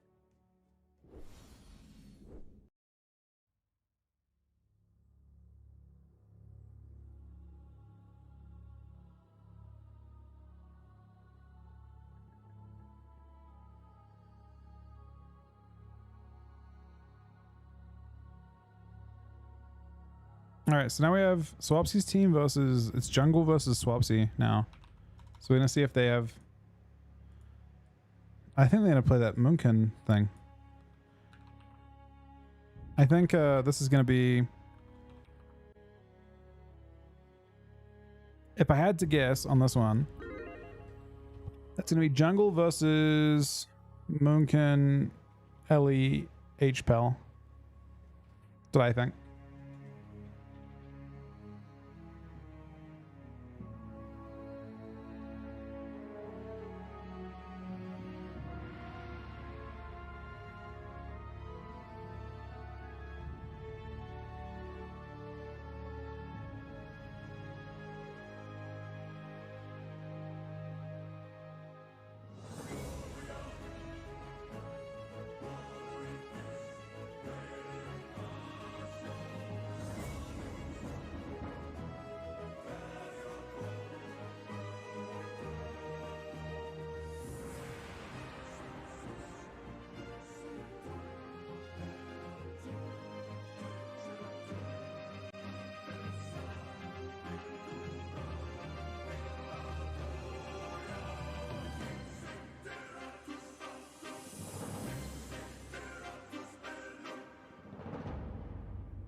Hello, everybody. Welcome back. We are down here in the lower bracket for the second to last game of the day. It's Bleach Bones versus Ski Instructors. We saw Ski Instructors for the first series of the day. They, of course, did have that incredible reverse sweep that I think nobody was expecting. Then we've got Bleached Bones, then the team that 0-3'd, unfortunately, against Echo, but we know are capable. Is there Kappa Haste for Unholy? In their first game. So Bleach Bones, no, but I mean a lot of Death Knights were using more than they use in PvE. So in PvE, if you look at the stat weightings for, this is why I started changing. It looks like people go much more towards mastery. A really well-rounded You have lots of different comp options. I just feel like right now they're one of those teams that's I don't kind know. of battling for second place. I think it's against like Echo, you have a good amount of although haste, we did see but them lose earlier yeah, today to Echo, I don't this think you is go a above like say. good team, an extremely good team. I mean, you I wouldn't think, go above Ski 20%. I don't think in definitely PvE. have their work cut out for them in this one. Yeah, I think so as well. We can take a look at the caster predictions down at the bottom of our screens here. It seems like Sid and myself are the only ones that believe in Ski Instructor to get any points. It seems like we all agree Bleached Bones is going to come out of this one alive rather than Ski Instructors. But Zico, you've got 0 games for Ski Instructor. I think that's kind of fair considering, you know, the veteran experience that they have. But Ski Instructor, what advice would you give them leading into this series if you could speak to them? Just do what you guys did in or in the first series. Just prove us all wrong again. You know, we all predicted against the Ski Instructors. They proved us wrong, and yeah, just do that again. Of course, this time against Bleached Bones, like you guys have already highlighted, it's such a strong roster, and them being down here, it's a little bit unfortunate for the Ski Instructors. You know, going up against like one of the titans basically in the tournament, but at the same time, this is an excellent opportunity. It's the for them OG to Bleached really Bones prove how good of a thing team as well. they Like, are. what is So, that? Like, Ski what is Bleached Instructors, Bones? they got their work cut out for them. It's the same They have a icon they good had back in the combat day list too. to be rocking with here against Bleached Bones, but Bleached Bones, I'm they really got confused. so much experience. They got so much variety on their team. It hasn't been so many played great players. So since it really is 2015. going to be like a David versus Goliath type of But like, situation. we're All right, well, we'll see what they're capable of here. You know, Ski Instructor, just We're- don't pizza what when is- you're supposed to French fry, and you should be totally fine here heading into this series. It is elimination round as well, so both these no. teams He played against it facing though. getting knocked out of the tournament here for the first day in the War Within AWC European regions. Game number 1 here, kicking off. Oh, okay. We got a Warrior. Apparently they had a Blizzo PvE on the guild Warrior. too. I know we've got a lot of Warrior fans in the chat. I was reading earlier, so we'll see Apparently how 7 Blizzo years is ago going they to be like able to got a perform. like one of the heavy hitters for the class for such a long time, going for a preemptive Bladestorm right now, just trying to disrupt Very this initial confused. opener here coming in from Ski Instructors. So far, so good. They haven't had to blow any defensive cooldowns, and now they're going for an offensive setup here onto this Hunter. Yeah, and this is just Blizzo immediately pre-Bladestorm so he can't get stunned, and then immediately disrupts the setup with the fear. But now he's getting swapped to taking a little bit of damage. I wonder if but it's like a Lontar is private there sponsor or backing up with something. The Rapture shields. So far, everybody on Oh, Bleach Blizzo Bones on looking Warrior. very healthy. They haven't Okay, used any of their Fury, trinkets. Meanwhile, on the opposite side, we've already Ellie. seen some defensives being And it's again, I guess they by didn't the expect. Orc Hunter. This I must Hunter say, is he's literally looking naked, man. This absolutely guy's got the fat mod fishing going on. I think that's a quick. hat, And Jamie's gonna and take he's it just a right there. naked Blizzo fucking in a orc, man, with a scatter shot. Oh, basic nice like scatter level shot 4 right there bow. before the setup I know lands. that Can bow they get because the I was, follow-up you know, on that we rolled line? that With the Hunter. freezing trap, they find it, but Jamie is shutting it down immediately with that hex. So good plays there from both teams. I really like that scatter shot onto Blizzo, so he can't preemptively use any of his defensives and then swapping to him. But still, Jamie there shutting it down on the Ellie Shaman, and here comes the damage onto the Hunter. Seat, what is he going to do there? Druidal Dump now getting stunned up into a full fear. Does he have anything to break out? He has the Will of the Forsaken, but he's holding on to it. Seat taking a lot of damage there. That preemptive pain suppression putting a lot of work there for the Ski Instructors, and Druidal Dump doing a great job now going for his own fear. Manages to force out Tremor Totem there from Jamie. So unfortunately for the Instructors, they were not covering Jamie in that setup, and he's going to be able to just make sure that his healer doesn't have to trade any of his breakers right there. And now Blizzo is looking to potentially break some legs here behind this pillar on that Warrior. Yeah, he just needs to connect. That's the most difficult thing, is actually staying on target. He's getting kited quite a bit in this game. But Jamie in the back line on that Shaman, you can see on the details in the bottom left-hand corner of your screen, he is really pumping on that Shaman, doing almost twice the damage of the next highest fuck, he person. really So is. we got a full trap now onto Lone Tar, full stun on Blizzo. Looks like Ski Instructors are going for it. And we've seen some really beautiful setups from them in their earlier debut of this tournament. We'll see if they can continue those setups and actually take down Blizzo. Not going to be an easy thing to do. Lone Tar still has so many defensive cooldowns he can rotate through, but Blizzo is just really struggling to find a target. Finally connecting to the Hunter, but he's just getting kited for a majority of this match. Yeah, Blizzo is managing to get a little bit of uptime here. There's the Bladestorm as well. And notice how he's using that Bladestorm as soon as Lontar gets trapped. That is to delay the stun right there.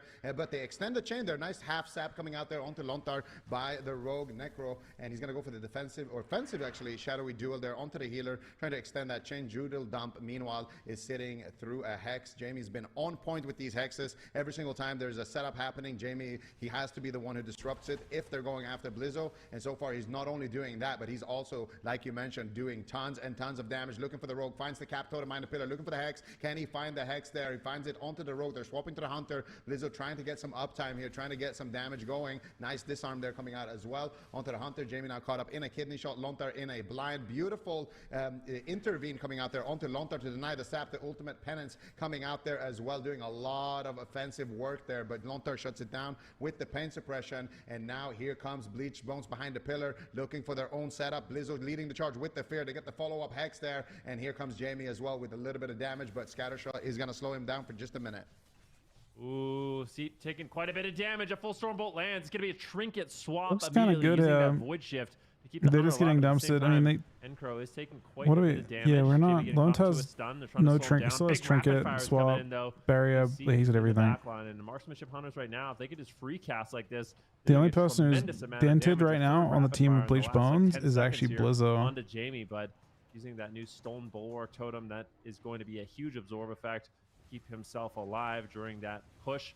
About 4 minutes elapsed into the game. We have a full stun onto Blizzo, full stun on Lontar. Is there any trap to follow it up? Doesn't look like it. Jamie is able to avoid an interrupt, getting that precog, and looks like they're going to be completely fine. And now it's going to be Bleach Bones pushing the offense. Yeah, and they get a fear onto Judal Dump into a full hex. Judal Dump actually did have to Will of the Forsaken at the end of that fear and then use his premonition to break the hex. Nicely done there by him since they don't have a hex dispel. But now here comes the damage from Blizzo. Blade storming everybody behind right, the today's pillar. only There's you. The shockwave coming out as well. Blizzo smelling blood in the water. Meanwhile, Lontar gets stunned up into a scatter shot. The trap doesn't connect. Jamie grounds the trap there. Beautifully done. Full fear connecting there onto Judal as well into a half hex. Actually, a full hex connecting there right as the DR was back up there. He has the trinket, but he wants to sit through that one. He gets DR fear. He gets dead. And he gets absolutely that was destroyed. I wonder if it was a hard cast ascend or not. The ascend is there at the end, and he's got those far it was a proc. He just procced one at a perfect time. That's kind of crazy. Playing a little bit of Ellie Shaman myself, and it's very interesting how a little Z-do coming out. And it's interesting when you go for those primordial waves, you summon those basically little clones, like those little mirror images, and they copy your spells, and it can do a lot of damage when you get those lava burst copies, especially if you have multiple ancestral ghosts out. So really nice play here from Bleach Bones coming in with their Thunder Cleave, and honestly they didn't have to use basically any trinkets throughout the game. They didn't really, it was just full control, and this swap to Judal Dump as well was very nice there at the end, taking him down there in that Stormbolt. Yeah, I mean, this composition, what are we thinking about it so far? I feel like it's been looking pretty durable. The fact that Blizzo and Jamie can both play orcs as well is just that extra little defense. That's yeah, just so I mean, Warrior looked pretty bad in this game, didn't it? I mean, it looked fine. To me, it looked and it's really great. good. It's a great pick into Sub Rogue. I don't know if it's a good pick into Feral necessarily, but I think it's a good pick. It's a high armor target, so it ticks all the boxes and it brings a bit more defense because it's got intervene and stuff too. But I mean, look at damage done here. I don't even think Jamie's damage is exceptionally high, although this is a good scenario for it. The fact that Warrior couldn't keep up, kind of unfortunate, right? Warrior, it's just going to be so much harder to deal with that. Not sure. They have, their mains locked in like that. So I really like that from Bleach Bones. Warrior just needs too much uptime. How big was this rampage? A lot of teams play, it's nice you can see a breakdown like this where you can actually, it basically, they're definitely playing. This is really how the game should look. The game would show a whole bunch of little tiny hits, like auto attacks, but it's filtering out all the auto attacks. You can just see the actual abilities they press. You can see Rampage that hit for, what did it hit for? 165 plus 197 plus 321 plus 244. Is it 245? It's a 1 mil. Rampage. It's not bad, I guess. There's a lot of options. We can see ski instructors. Okay. Oh, what? If you're a Warrior, this is probably not what you like. So I have two thoughts about this matchup. So the first thought is this Warrior's gonna have even more fun. Almost as I think the Warrior will still have more fun than if he was against a Sub Rogue. Slow down the Warrior. Like, you're trying to just abuse the Warrior as much as possible in this match. However, I feel like having the Elemental Shaman back you up on Warrior is like it's effective. It's really strong. You're going to be able to put out a lot of range damage onto the Hunter and of the Mage, and if Blizzo can connect on anyone, I'm not that afraid for Bleach Bones. Yeah, I really feel like Blizzo, like you mentioned, he's going to get kited a lot. He's not going to have the best time Whereas Jamie, though, into a mage, being the Ellie Shaman, he's going to have, a lot of shutdowns, he's going to have a lot of purges, going to have a lot of, interrupts, ranged interrupts, grounding totems, lightning lassos. Also, if he can get hexes on the mage, there's nobody else on the team who can dispel those. So Jamie's going to basically have to shut down party power a lot. And that's potentially going to be enough to enable Blizzo. But I think for ski instructors, the strategy is pretty simple. Just kite Blizzo around, attack him as much as possible, and just don't give him uptime. And that way, you're basically playing a 3 versus 2, and then later on into dampening, you can kind of get an overwhelming amount of damage when Blizzo is out in no man's land. But ski instructors going for a sandy map, not sure how that's going to work for them.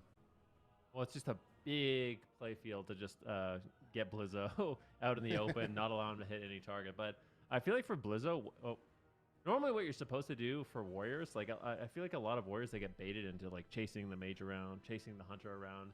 But I don't mind the swaps on those classes. Like if he wants to throw a Stormbolt, pop some cooldowns, go after one of them, and a stun like that when they're already a bit low. That's totally fine, but I feel like for Blizzo, I don't know if the metas are so different. I mean, if he can just sit on the priest, you're kind of right. Jungle hasn't been playing exclusively BM. Priest, try to slow down the penance, and just allow Jamie to really create pressure on. But I do think maybe the 4-piece for BM is part of the driving force there. That 4-piece, I think, is. That mortal strike effect. It's going to be effective for their composition. I think it's just 5% kill command. Yeah, absolutely. Like they're all their damages from their pets, right? Just try to doesn't buff Barb Shot. They buff Barb Shot normally. Despite I don't know. The composition and the we'll probably see more of it disadvantage. Still try to in find a couple weeks. Some windows of opportunity when they get 4-piece. Like you mentioned, a lot of it is going to be down to Jamie, and a lot of it is just going to be down to kind of cleaving everybody. I don't think we're going to see kind of the same precision that we saw in that last game, where there was like a warrior fear into a priest fear into a hex into a Stormbolt swap. I don't think we're going to be seeing too much of that, and it's just going to be more about just enable Blizzo as much as possible, because they are going to be on a timer. A lot of the Fury Warrior defense is of course going to be his enraged regen, his self-healing. But yeah, BM, it makes sense that BM's good because BM is the better PvE spec, and there's not any modifier nerfs in PvP. And also being kind of an exposed target in midfield. There are modifier buffs actually. To deal with as well, being a warrior, but he has decided to rock the gnome warrior, so he's gonna have a little bit more extra uptime. Yeah, definitely, a lot of roots, and you can see him already just getting knocked around and getting stunned, and everybody's just trying to make his life as difficult as possible. Oh, I mean, Jamie, that's the thing about the Elemental Shaman. It's so nice. He actually is playing the static field totem now, so that's going to be an extra little element that they have to deal with. Static field to help back to Blizzo connect. Kind of in that totem, that static field, and allow that uptime if they need it. Full sheep lands. Blizzo's already forced to use the Enrage Regeneration. Full Stormbolt will land, and it looks I don't know if this is a good example of a Mox hunter, but it might have to abandon the chase. What did he cancel his thing there for? Slowly waddling on that warrior, just trying to get uptime. But when he does, he's going to be able to really rip into this hunter. Yeah, and I gotta say, Party Power, I think, is the first mage I've seen who is running the ice wall. So Party Power is gonna have that extra little bit of crowd control there on that Frost Mage. I do wonder what he's giving up. Ski instructors have a lot of maintenance coming out here for Lontar, doing a lot of work, and Blizzo is getting good damage class here. Diversity. Seat is going to trade out the stun there. Because they also have Rogue Mage as well on this roster. And I'm curious, actually, why aren't they playing Rogue Mage? If so far for Bleach, I think it's Necro, right? Necro plays a rogue, like sub-rogue. Party Power plays a mage.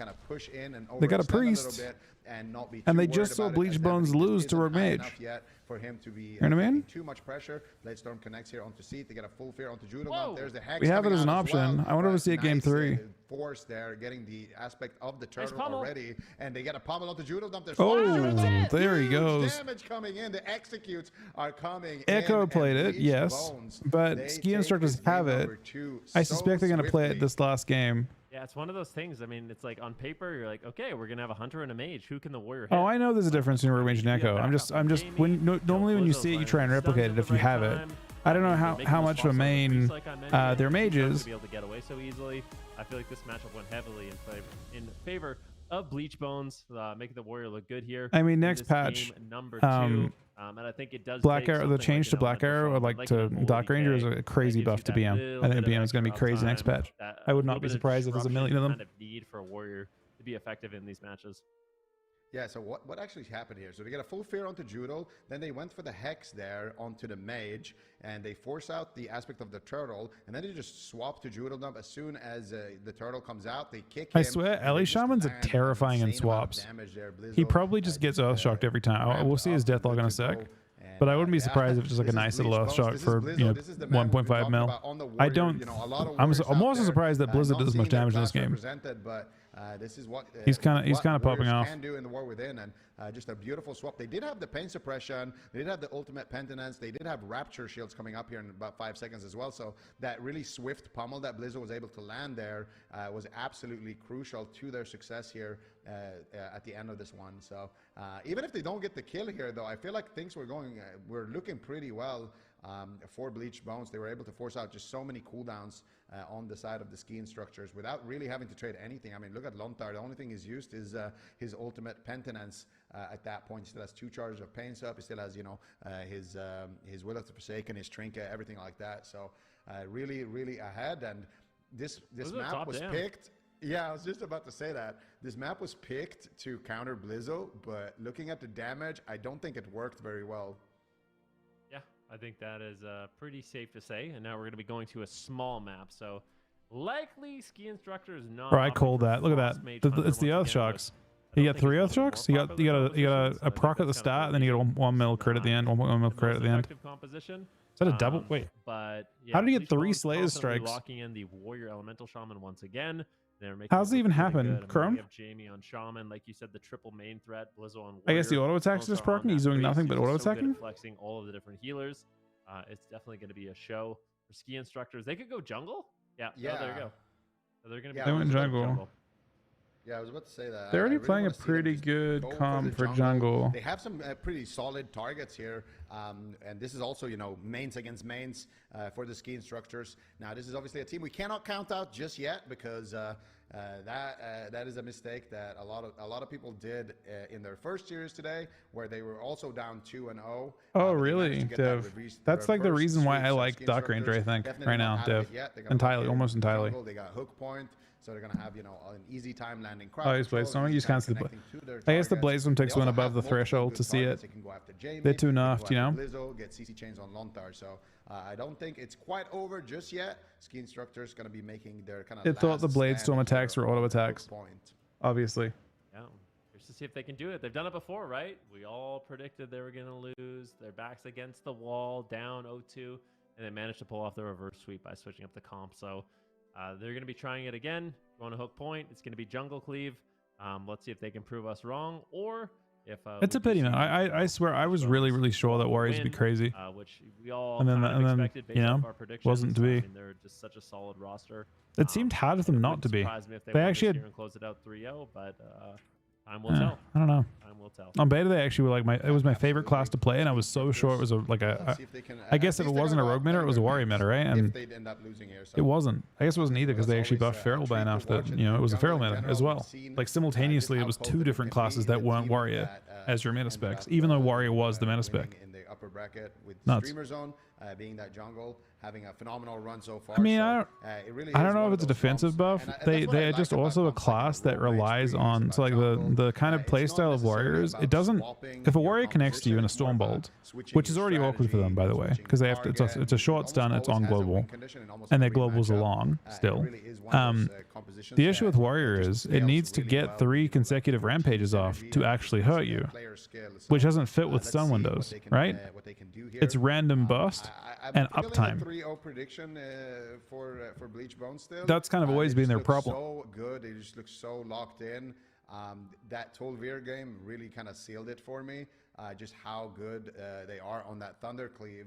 And I think one thing that is kind of going into Bleach Bones' advantage is that ski instructors probably haven't faced a lot of good Thunder Cleaves. Well, I mean, Jamie's a main Ellie. He plays with a lot of prep in on Ellie, so I'm not surprised to see him playing it.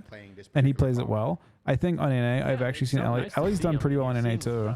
teams like Echo play RMP. You're seeing teams like honestly, Super Rogue Zone Alley play, could be disgusting. Unfortunately, Bleach Bones. Jungle, and now we're seeing Bleach Bones playing Thunder, like you mentioned. So they formed with really cool to Blizzo. see, basically If they had a play their main Rogue in that competitions. spot Ski Instructors with now Mercy, locking in it on would the be jungle cleave. terrifying. They'd have Rogue Potential Lock. elimination game But here. This Blizzo is in lower an awkward bracket position with his loser. classes, If Ski I Instructor think. loses this one, they are going to be knocked out early. That's their issue. And it's not his fault. Blizzo is such a fucking... He's the best warrior in the world, right? Pressure, but that doesn't mean Lone Star He's a not gonna have crazy, to make crazy any warrior. trades. I And like yet, this. Jamie's just willing to trade out his opener. Stone Bulwark Totem is going to be dropped down. it just isn't a warrior meta, and it's a rogue meta. And if you replace Blizzo with a rogue, I mean, I'm not saying you replace him, I'm saying, but in general, like if he was a rogue, if he played a rogue instead, then they would open up all these crazy comps. That's their issue. But that's not a knock on Blizzo at all. Blizzo's fucking crazy. Again, best warrior. Like he actually plays a good rogue too, but I just don't know if he can. You know, if it's something he wants to do. Now see it again on the back foot, no crowd control onto. He's played rogue some seasons. And here comes the damage. Are you kidding me? Blizzo just absolutely ripping into this Hunter. Not even Suburb a minute might. into the game. I don't know, man. They're still good Doodles stuns. out there, still in trouble. They're all over them. Jamie and Blizzo are just absolutely tearing in, but a counter setup here. Full stun on Lone Tar. Pre-powered barrier might keep Jamie alive. Really nicely done there by Lone Tar, reducing all of that incoming damage. That was actually not even the stone form, so Jamie still has that in his back pocket if he needs it. Full stun on the Feral Druid once again. All three members just going after him. Beautiful ultimate. He's playing techniques. Depths of Insanity? And Crow 2 just line of sight during this moment. A lot of counter pressure there by Lone Tar. I like the fact that he was just pulling the trigger with that on that stun lock, getting his team ahead.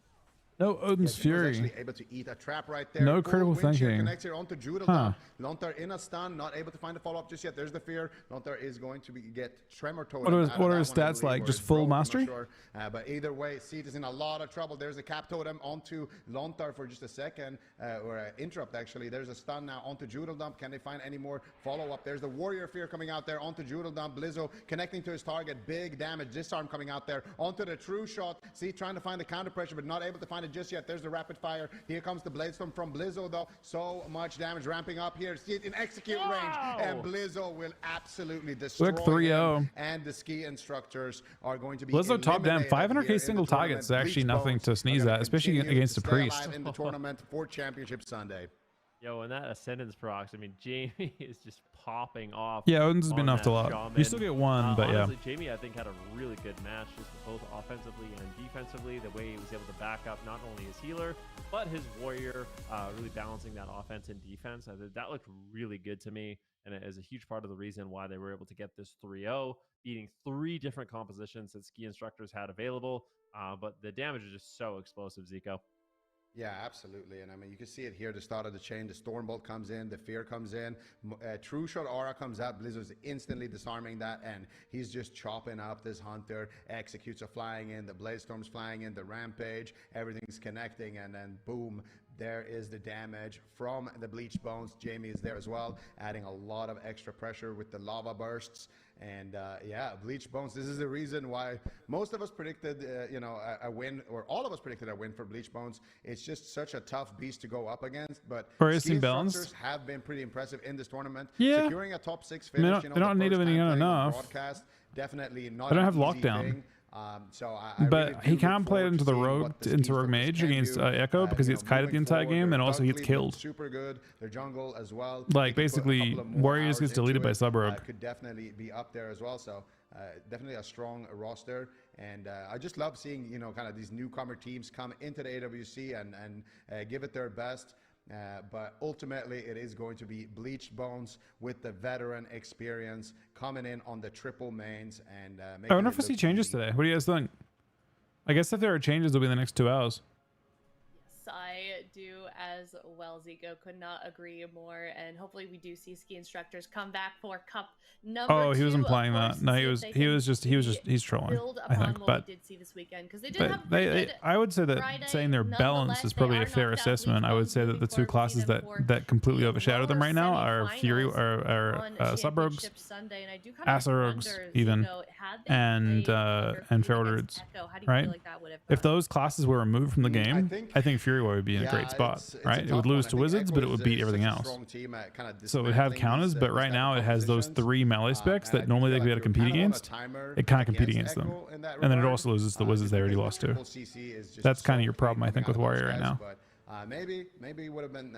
Yeah, I know. I'm just saying, Rogue, it should lose to Frostmage. I think Warrior should naturally get countered by Frostmage. I think there's no issue with that. But and maybe on some level Mark Hunter. But I think it shouldn't lose as hard to Rogue.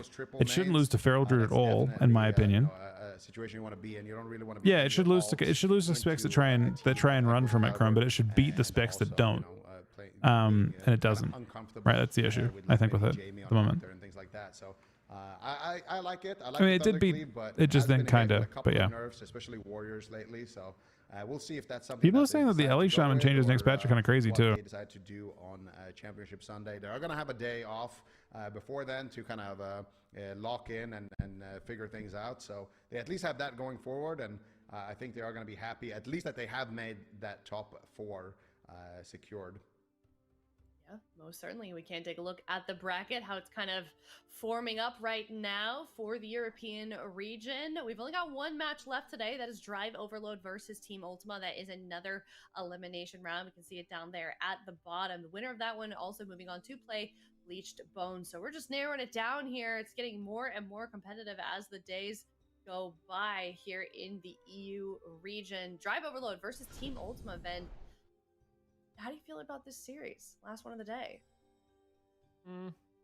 Yeah, I don't know. Both these teams seem really solid today. Unfortunately for Drive Overload, I feel like we had really high expectations for them, but I think they kind of met their match. So when I was talking all right, to them, so we got Drive Overload versus Ultima. We've seen both teams play. Drive Overload. For them in that upper bracket, what did we play? We lost in the upper bracket. I still have a lot of hope for Drive Overload. This team is completely stacked. At the same time, Ultima, they're also looking incredible. Ultima's playing jungle probably. Hey Zach, how you doing, buddy? Yep, certainly. We're going to head to a break. When we come back, we're sending yet another team out of the tournament. It is Drive Overload versus Ultima coming up in just a bit. All right, predictions are up. Mad plays more than Priest. He actually plays the 2 meta healers. I don't know how he's been doing things recently. But he is like one of the best, if not the best priests, and one of the best, if not the best devs. Or sorry, not Presevokers, rather. I don't know if he plays Shaman. Those are the only 3 healers that are kind of valid right now. Or H-Bell. I guess H-Bell's kind of been played a little bit, but I don't think he plays the other 2. I think he plays 2 and he hasn't played the other 2. Lone Tide plays all of those specs.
Let's start into Org Mage Priest. So DKS is not naturally strong into Org Mage Priest. It can be. I don't think Asa is necessarily.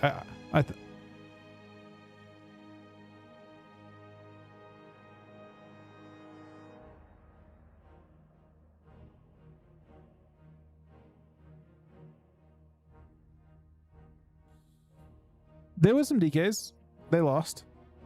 That's how it goes. I don't think DK is bad right now. Again, I think DKs are probably in a similar-ish spot to Fury. Maybe in a little bit of a better spot than Fury. I don't know what they got really at the moment. Maybe this universe with DHDK is good. Maybe there's a universe where sub DK is good. I don't fully know enough about it all. Yeah, it's hard, sort of hard to say. I think if your sword changes to like specifically rogue priest, I think maybe disc priest. Honestly, I would imagine it's disc priest that probably puts you in the worst spot. I mean, disc priests have the ability to, like, especially with, I don't know, rogue and like mage and lock with disc priest are just too durable into death knights, I think. Hello, welcome I back, haven't everyone. It seen is the last DKBM, series of the day. but Before we head into Saturday's games for North America, it is Drive Overload versus Ultima, potentially getting yet another jungle game here. Supatees, what's it going to take to beat them this time? Well, I mean, Drive Overload, they've got a lot of different compositions that they could play, a lot of really high-level talent as well. So if there was a team that could figure it out here in the last leg of the tournament for themselves, is definitely going to be them. I think so too. I'm excited to get started here. We can take a look at the caster predictions also for this series and kind of where we aligned. All right. Looks like Zico Ven, kind of the polar opposites. Are we going to reveal some more? Like flip this inversely and we're all the same or something? Maybe? Oh, okay. All right. We're doing them one at a time here for the suspense. Okay. Okay. Zico's the odd one out. I was going to say, of course, Zico is not on the desk to explain this one. All right, well, Lithy, I'm going to throw it to you then. 3-1. Let's pretend you're Zico. What do you think is going through that man's head? How do we want to see Drive Overload potentially win this one over Ultima? Honestly, give me just some Warrior, maybe some Thunder. What's on the bottom of the screen? Bleached Bones is onto something. I know Elsewave definitely what do you mean? the alley. It's predictions for different. Yeah, that is the predictions they've got. It looks like it's a weather, almost like a weather fucking reading, but yeah, it's just everyone's predictions, the cast predictions. Put some pressure on the enemy team. I think that's a good angle. Could be working. Yeah.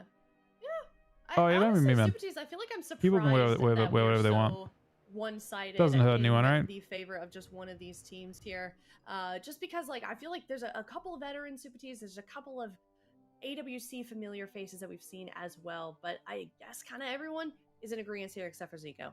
I mean, if they didn't get rocked so hard in the upper bracket, then it would be easier to kind of be on their side a little bit here, but it looked really rough for them going down to Streamer Zone.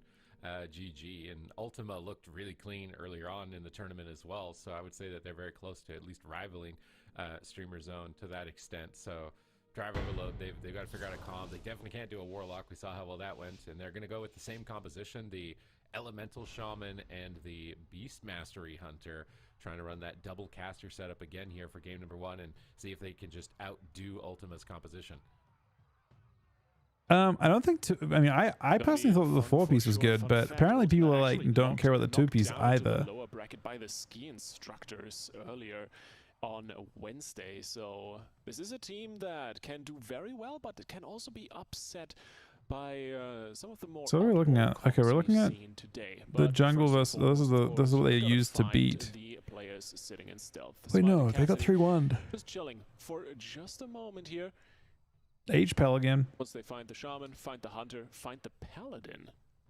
Take this off, I mean, if you don't play BM, you want 4-piece. It looks like every BM hunter is using 4-piece. This is double BM. It's BM, BBM again, man. The double zoo. Stunned up and Smite is immediately there for big burst, solid damage onto the hunter. Sack and Sacrificial Roar overlap. JT popping in the wings as well. They're putting the pedal to the metal. All right, let's see if he can keep cutting here, trying to line of sight that elemental shaman, but not really able to get too much line of sighting going. Finally, Feral Deer just chasing down the hunter. Hex incoming. Sammer's not able to avoid it, but it is on diminishing return. It's not going to be too detrimental to their I'm side. curious These of Master Hunters, they're all about the opener when they use that call the of like wild, if summon Echo in has and any build games into defense, into from Bleach Bones. everywhere, I was really basically, surprised with their and when comp they picks. survive that 2-minute cooldown, their damage falls off for some time at that point. Maybe So it's hard the to next get games big window against is gonna like be the Beast against Wrath, which rogues you on can see EU or active with something. that glowing icon with the kind of biting mouth face on both hunters' side. That's the next kind of scary moment when that's glowing. The hunter's going to be doing it basically. I mean, LABM won last time in this matchup on game 1. And they lost after it, right? And seems to be taking it just fine. Smite's just been wrapping around the corner. So the history of the previous series was game 1 they won, I think, and then game 2 they lost very quickly and then swapped off of it for the rest of the series, I believe. Locked in a lightning lasso, and it looks like it's trouble for Ultima. Thankfully, Sammers gets that ultimate penitence off just in the nick of time. A little bit of RP is definitely improving the mood and the team health in this situation, but the swap onto TJ is good as well. Defensives are being traded out, and JT sitting through that trap is going to be able to stabilize his team just after. So far, so good for Drive Overload. They got a lot of defensives with that last go, and Ultima on the back foot a little bit, at least for the moment. But we've seen this exact scenario for Drive Overload already, and TJ, well, he is trying to kite away, and at the moment, not giving Elswave too many opportunities to really bring in the damage. One more maim stun coming in, big damage onto TJ, and JT once again trades out the sack as well as the lay on hands. All right, here comes the Bestial Wrath from both hunters at this point as they're ramping up. It seems like pressure is mounting in favor of Ultima at this point.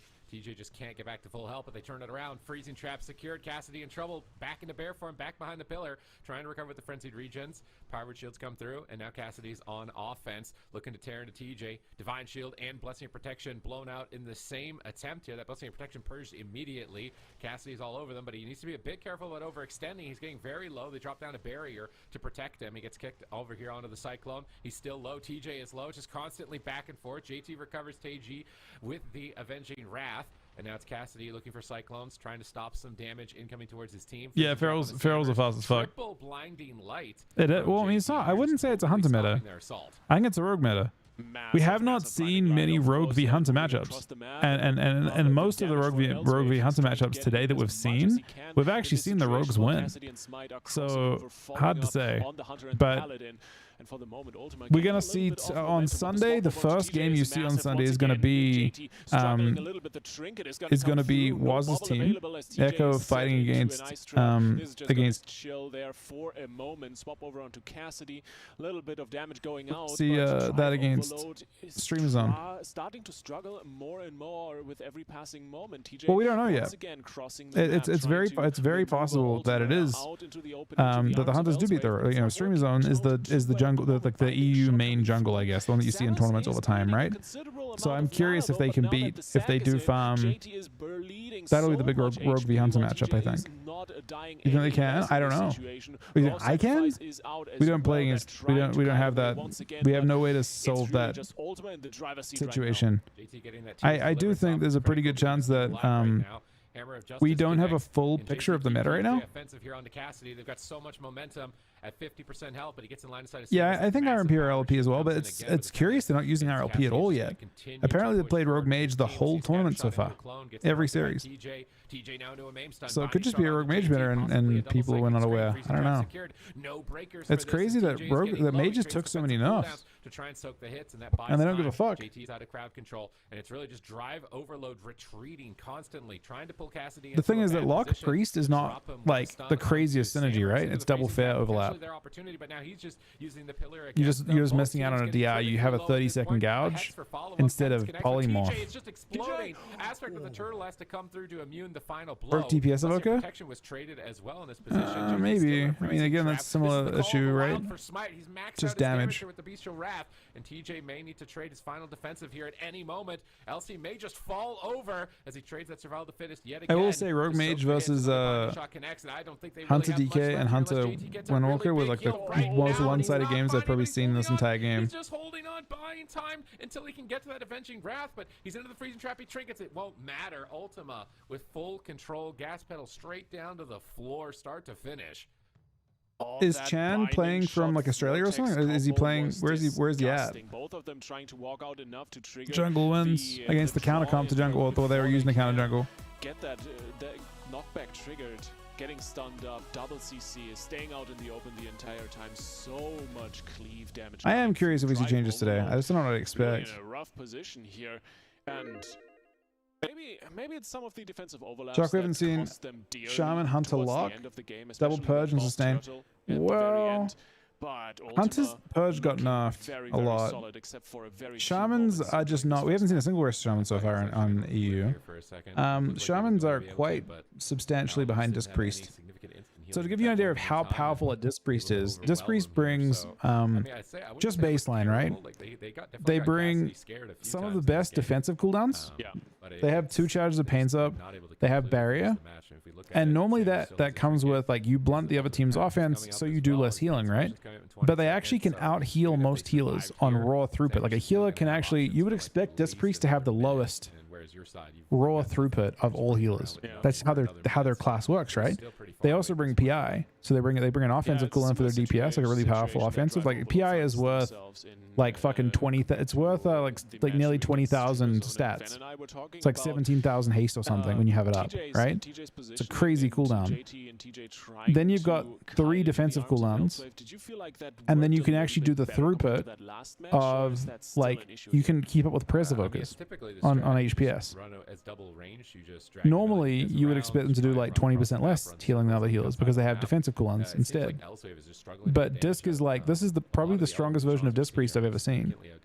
Playing a Shaman, you basically have the same throughput, but none of the offense that the Priest has, and none of the defense the Priest has. You just have healing. You basically like have, there are 3 components to Disc Priest, right? There's their offense, there's their throughput, and then there's the defensive cooldowns. And the Shaman only has one of those 3 things. They don't have the offense, and they don't have the defensive cooldowns. They just have healing and disruption, I guess. They've got like a different thing, like disruption. But Disc is probably the strongest it's been because it actually is a throughput healer while simultaneously being the best offensive and defensive healer at the same time. That Drive Overload can bring in here, maybe comp-wise, maybe gameplay-wise. Obviously, we're going to Tolveron Arena, much larger map, so maybe the kiting and the uptime for it's crazy. be improved on the Ellie Shaman, but if that's I don't know what they should change about because in some ways it could be. Yeah, it's tough. On a larger map like this, Shuffle probably gets really unhinged when they know if they're throughput by too much. It'll be harder for Sammers. Disc has always been one of those healers that But I also like what I don't know. doing is when How would you change them? I guess they'd lose. On the ground, which can peek a little bit around the corner. So I want to say the solution to Disc is probably nerfing Atonement and maybe the like burst shield they have. But I imagine it's like Disc Priest probably just shouldn't have the throughput of other healers, and the best way to do that is probably to nerf Atonement so they actually do fall further behind as time goes on, you know? Something like that behind the pillar where they could get stuck. So yeah, I was gonna say that too. Actually, one charge of PS would actually be a decent solution too, just to create weaknesses for them. One charge of PS would actually be nice. Because I don't see really any other lines of victory for them. No, I'm with you. I'm with you definitely. The biggest Yeah, but it's on as everything. I feel like we've seen so I'm fine with far one charge is of PS2. That could be a good has been change. The Holy Paladin to an extent, and I feel like it looks pretty good, especially on the mana side. Obviously, a lot of these longer games, the Paladin starts to pull ahead into the later stages, but it feels like it's not quite enough to inch out versus The fix to Prez. What fix to Prez are we talking about? Are there changes that were announced or something? Pick here. I haven't heard of any fix to Prez. Frost Mage brought back in with TJ's Feral. I don't. The cocoon part is OP. I mean, it's that ties into the defensive aspect, right? Seems like it's just Priest has more throughput, more cooldowns to rotate through. Bringing in Elswave on the mage. They were double dipping verse.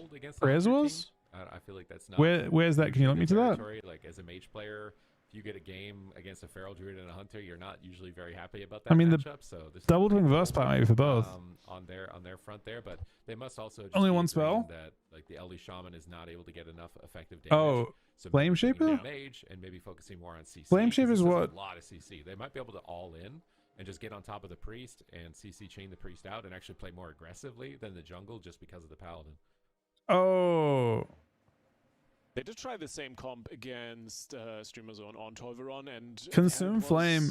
It was a kind of, I always want to kind of call it a like Mike Tyson style peekaboo fighting position, kind of trying to stand behind Is the that pillar and bait them. the other build that people don't play in PvP? And the Frost Mage just locking the Feral down whenever he overextends just a little bit too far. And that netted them some solid defensives against Streamer Zones. So maybe the strat against Ultima and especially Cassidy here on the Feral works differently or equally or similarly. I can't speak English anymore today, man. It's incredible. Similarly, I feel like effective, healers don't that's even what I play was gonna that. say. And maybe they can take a game here. I think it can be, but against a comp like this, it's a lot harder, where the pets have a lot more freedom. I'm gonna double check just in case. I would honestly rather just flip the script and actually play more aggressively than the jungle. Just play all in, use Trinket, Bubble, and Bops aggressively to guarantee that you get CC, stay on top of the Hunter, and just like play all in basically. That's how a lot of these Paladin teams used to beat Hunter comps, is to just play all in, rotate through cooldowns, and overwhelm them with the fact that you're immune to so many effects for so long.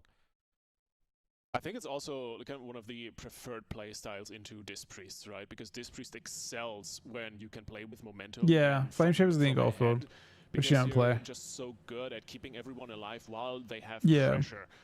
And once you fall I don't know. back, Prez is you not need that to- crazy. You need to catch up. In I terms of really healing, don't in think terms of Prez is that defensive crazy. and suddenly the Disc Priest starts to struggle more and more. I think so Prez fell off very, very hard. I'm completely with you. I'd love to see a lot more aggression, but we'll see if Drive Overload thinks the same, if they get to execute upon this plan. And for now, at the very least, we head into the map. It is Tolveron Arena. Ultima up 1 at the moment.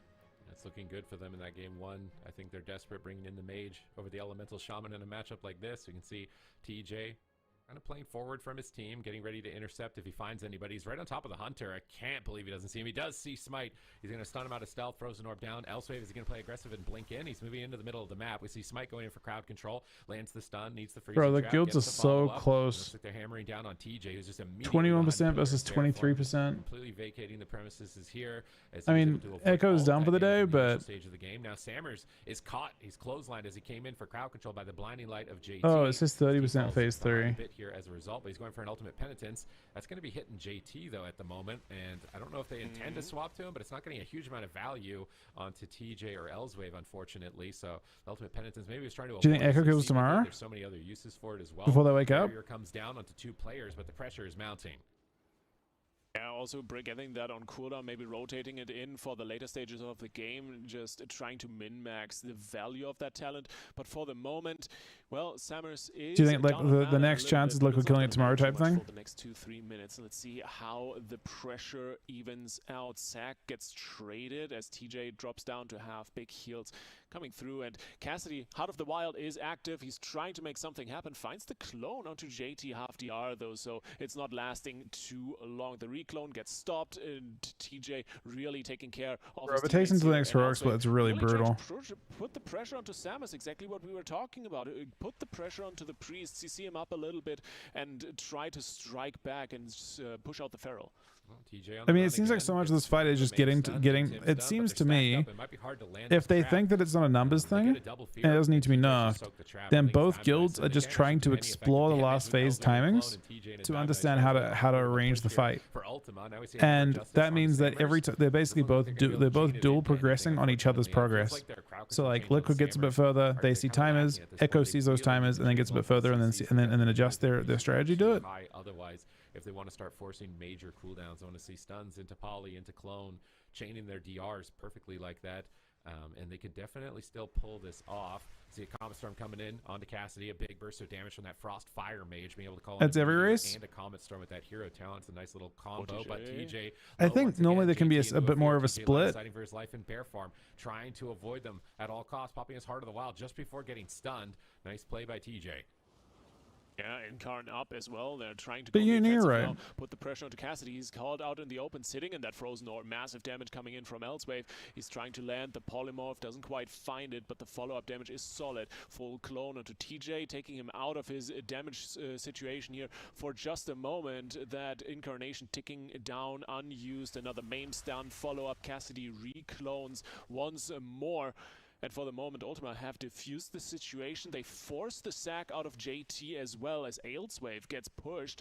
and pressured. Beautiful blast wave, though, trying to kick Samus into an unfortunate position. The polymorph. No, I don't think a single Death Knight's won today, actually. See there and lockdown from Ultima to protect the healer, but overall the momentum not really shifting. I mean, you're seeing jungle, you're seeing Rogue Mage more or less win everything today. Not okay. We saw Thug win once, but then lose the next series 0-3. But TJ's in trouble right now. He's got to try and protect him here. Surprise max goes only 30k. But it's not working out. I think people are expecting this fight to take a while. TJ Cassidy is just playing so boldly. They're trying to so I think when they start getting 5% pulls, it'll pop up a shitload. They're not quite there yet. Now he's turning around onto TJ with the freezing trap onto JT, trying to force the divine shield with the binding shot on the back end. Are they going to get the freezing trap here? TJ just might die anyways. It's huge damage, but JT recovers with the lay on hands. Nice recovery from Drive Overload. But once I mean, again, they're doing fine. I think in general people are like basing a lot on Echo's progress and stuff too. Like Echo had 50k the whole day, from what I could see. Seconds on renewal, 15 onto Barkskin. Vulnerability definitely given at the moment, but they need to capitalize on it. Ultima in the driver's seat. They need to watch out to not get counter-pressured in the situation. Samus in a full polymorph. Cassidy is already kiting, trying to get away. The repoly sitting nicely. Elsewhere has all his sheep under control. That's true as well. Power for a little bit of I think Liquid are pretty happy with it. If you look at it, to give you an idea of how big this has been, the top 3 streams on Twitch overall currently, Drive Overload's push is Echo negated here for just a moment. Followed by Max, followed by Liquid. Like, they gotta be pretty happy with that, right? Can they just avoid CC to be the 3rd biggest stream on Twitch.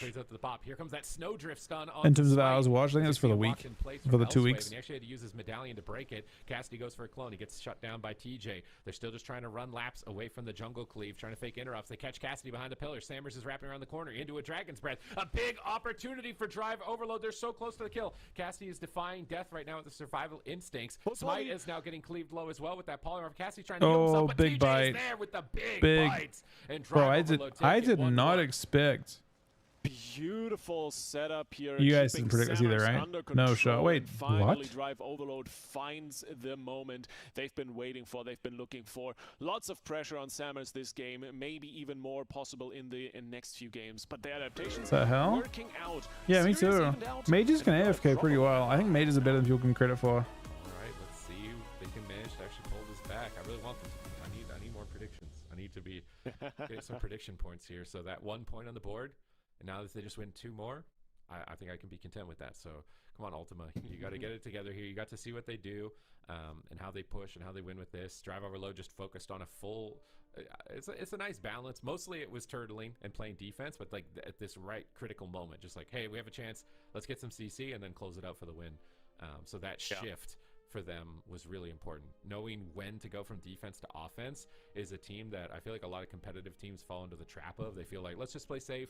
Let's not take any risks. If we just play safe and play well, we'll be able to win the game. And they miss opportunities for wins in the game by doing that. No, I totally agree. It's definitely one of those skills that you need to build and kind of curate as a team. And it seems like Drive Overload is working themselves into a nice pace here. Of course, on the other side, Ultima, yes, this I think was a fairly favorable map for Drive Overload, but Ultima can claw themselves back on their own map picks now. And obviously, the other thing you need to consider is the fact that they have some more comps in their back pocket, right? So just because the Mage Feral is working in this situation with the Paladin, Ultima might also just swap, maybe swaps into Dragon or something along the lines, you know? Definitely possible. I feel like I've just noticed something on Tolvaron Arena with 2 Feral Druids. Are we going to call this the litter box? All the sand here. It's just the Feral Druid litter box here. Tolvaron Arena getting a new title here. Feral Druids are feeling good in this patch. I mean, look at TJ, bro. Oh my god, 151 million damage. He's almost double Cassidy's damage here. That is a really good game for TJ. That's actually crazy. That's a lot of cleave damage and bleeds that he got to apply. Very impressive to see TJ perform so well, especially considering Cassidy is one of the feral legends of the European region at the very least. And he's been out of the competition a little bit in the recent years, but every now and then kind of pops his head in and delivers a decent performance. And now we're going straight into picked comps already. No real changes on either side, but we're going to hook point. Ultima's map pick, very close quarters. Yeah, they don't want drive overload getting into dampening, pulling the Pharaoh dude down the pillar. They just want to play on top of them, run them over. I feel like they put a lot of their attention into TJ and not Elswave. Yeah, I was kind of expecting the mage to be pressured at least a little bit more. Maybe it's because it's a big map, but it felt like he was left open quite a lot. So maybe that will be an adaptation we see from Ultima. I agree. I think it's also the reason why Elswave was able to put Sammers under so much pressure. The amount of polymorphs and just general CC he was able to land on the Disc Priest, I think did a massive number on Ultima's pace throughout the Tolveron game. All right, let's see if they can mix it up here, keep things interesting. Obviously, it's nice to see Drive Overload find a strategy because they've been struggling with this Hunter and Feral Druid composition the entire day. So finally able to get a point on the board, they can be like, okay, we got something. We can. This is possible. Let's just nail it down here. We got to win on the counter pick, win on the small map. Are they gonna maybe flip the switch and not play defensive at all? Maybe try and just play more aggressive. That's entirely possible for them, I think, given their composition. I very much agree, and it's not just something that works very well against Ultima if you figure it out, of course, but also something that's going to set you up nicely for the rest of the weekend, because obviously Ultima isn't the only jungle team this weekend, and generally with jungle being so strong in the current meta, it might be just something that really pays off in the long run. So making this work very, very important for Drive Overload. And of course, it's lower brackets. So if they manage to not find something into jungle that works, then they might just get sent home today. All right. Can they have the answer to jungle? One of the two formula comps, I think, at the moment, at least in Europe, between Rogue Mage Priest and jungle. But we haven't even seen Chanimal. I feel like Chanimal is the secret hidden boss. He's the secret hidden boss of AWC. He's the final form of Echo. Like, are you good enough that I need to dust off and get in the game? Like, you have to unlock the privilege to face Chanimal basically in the tournament, because I bet he is just sitting there waiting for a lot of these matchups, specifically given how good their Rogue has been looking throughout the competition and how popular Rogue was in NA in particular. Yeah, I think Affliction Lock, especially getting hit with a few hotfix nerfs, discouraged that ever so slightly, but I don't think it's down and out. So Echo with more comps in the back pocket, we'll see them on Championship Sunday. In the meantime, let's see if Drive Overload can utilize this Frost Mage to its full potential. Obviously, Elswave is now the first target of Cassidy, but he rake stuns first, so he gets jumped on by TJ. The follow-up is good, but not good enough. JT into a full trap, massive damage on TJ, down to 20%. The bear form is popped. All right, what do we think of? Skin incarnation and renewal traded Same out. matchup, small map. They just want to be able to play on the mage, is my guess. Considering mage worked last time, but they figure the mage can't line as easily on this map. I actually don't think it's... He didn't get his Tears Deliverance off. He's trying to get it now, so now he's going to lose out on his... I wonder if BM is not the play. I wonder if this is the Max angle. Like, Max jungle seems better here, I think, than BM jungle. This is not a great start for Drive Overload. It's hard to see that. You can see the details is actually on from the Feral point of view, so we can't really see the Hunter's damage. No damage. They're on the run. They're trying to play defense on hook point, and I'm not sure if it's going to work. Nice Vortex to pull JT in line of sight here to get a Cyclone. Crazy play from Cassidy, but then he gets caught by TJ in a maim stun into a rake stun. Massive damage from TJ once again, almost chomping down on Cassidy. I thought BM went mages. Yeah, nice little snack not on hook point. Quite. So mages, their damage profile, previously they had to sit out and cast to actually kill anything. So like for a mage to actually win a game, they had to exchange with Frostbolts and hardcast things. Like I think last expansion it was like Glacial Spike, and they had to hardcast Blizzards, and it's a bit different. But this version of Frost Mage is all instant. If you look at his casts, he's basically running around spamming instants the entire game except for Polymorph. Other than that, he just spams instants the whole time. So as a result, he can AFK against the mage really well, and BM Hunters actually don't do damage unless they have line of sight. So he needs to actually, like, Mark's Hunter can attack behind a pillar better than a BM Hunter can. Both Cassidy and TJ in trouble in this position. JT Divine Shields to guarantee TJ's survival here, but That could be maybe the last major defensive play to trade through. I unfortunately don't have a good way to move that. Avoid as much CC as possible until they can get there. But it seems like Ellsworth. But we are towards the end. It's a good question. I'll try and, so if I stream next week's games, I will try and fix that in some way. I'll get like I'll make like a new overlay or something. I just want to hang out into the games. I honestly am not super surprised by the meta. We're just seeing a lot of mage, feral, rogue, basically a combination of those three. I'm good, thanks everybody. Do you go full Versa on Holy? Is there a cap? There's no cap that you can practically reach. I'm not stacking Versa actively right now. Based on these games today, a lot of teams actually are doing, playing pretty high Verse. So it's hard to say. Yeah, I'll fix it for next week. Honestly, I could turn it off. Maybe turn the whole. I could just turn my whole overlay off. Because we're just watching the games anyway. But they do get the first bob of the game out of JT as he is set into a trap, put on ice for just a moment, and the main stun connects onto Smite. The follow-up damage is good. Raw of Sacrifice. Samus is sitting in a hot trinkets that, trying to keep his hunter alive somehow. But you think Cupid can beat Iron Beam? Cupid really probably not. The HP is not quite there. The inline onto Samus as well. Maybe? But finally, the shields come through. The swap onto TJ is massive, down to 20%. Double fear. Trinket out. I don't have a whole bunch of like respect for currently like red damage in a lot of ways. I think it can be good into cleave and stuff, but it doesn't seem super impressive and spiky. I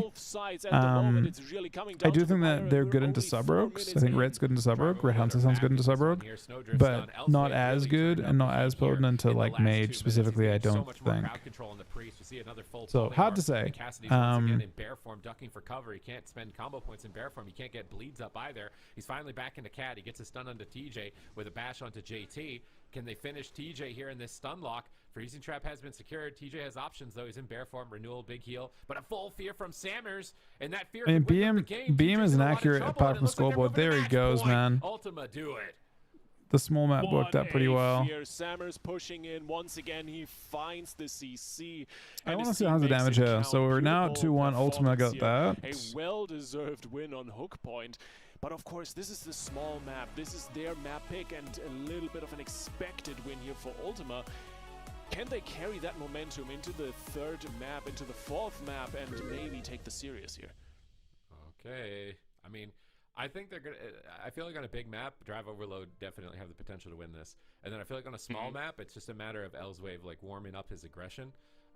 Because again, it's the trap you fall into. It's like I'm playing defense, and knowing when you need to switch, and it's usually when you're not the target. So if you're being ignored and TJ's getting trained the whole game, it's kind of up to you to carry the game. He actually almost peeled that with a nice blink onto him as well, and snow drifting, blinking on top of him, and getting them CC'd.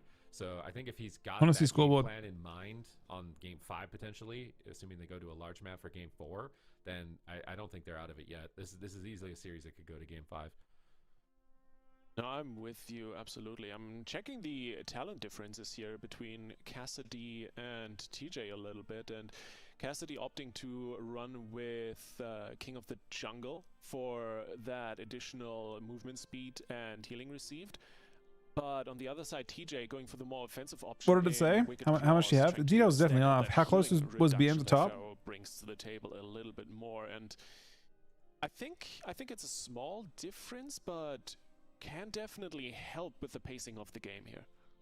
I feel like for TJ's side, he has to run Wicked Claws just because he doesn't have the Hunter pet to give the same effect. So for him, it's kind of just like he has to just lose out on that, whereas Cassidy gets to get a little bit more.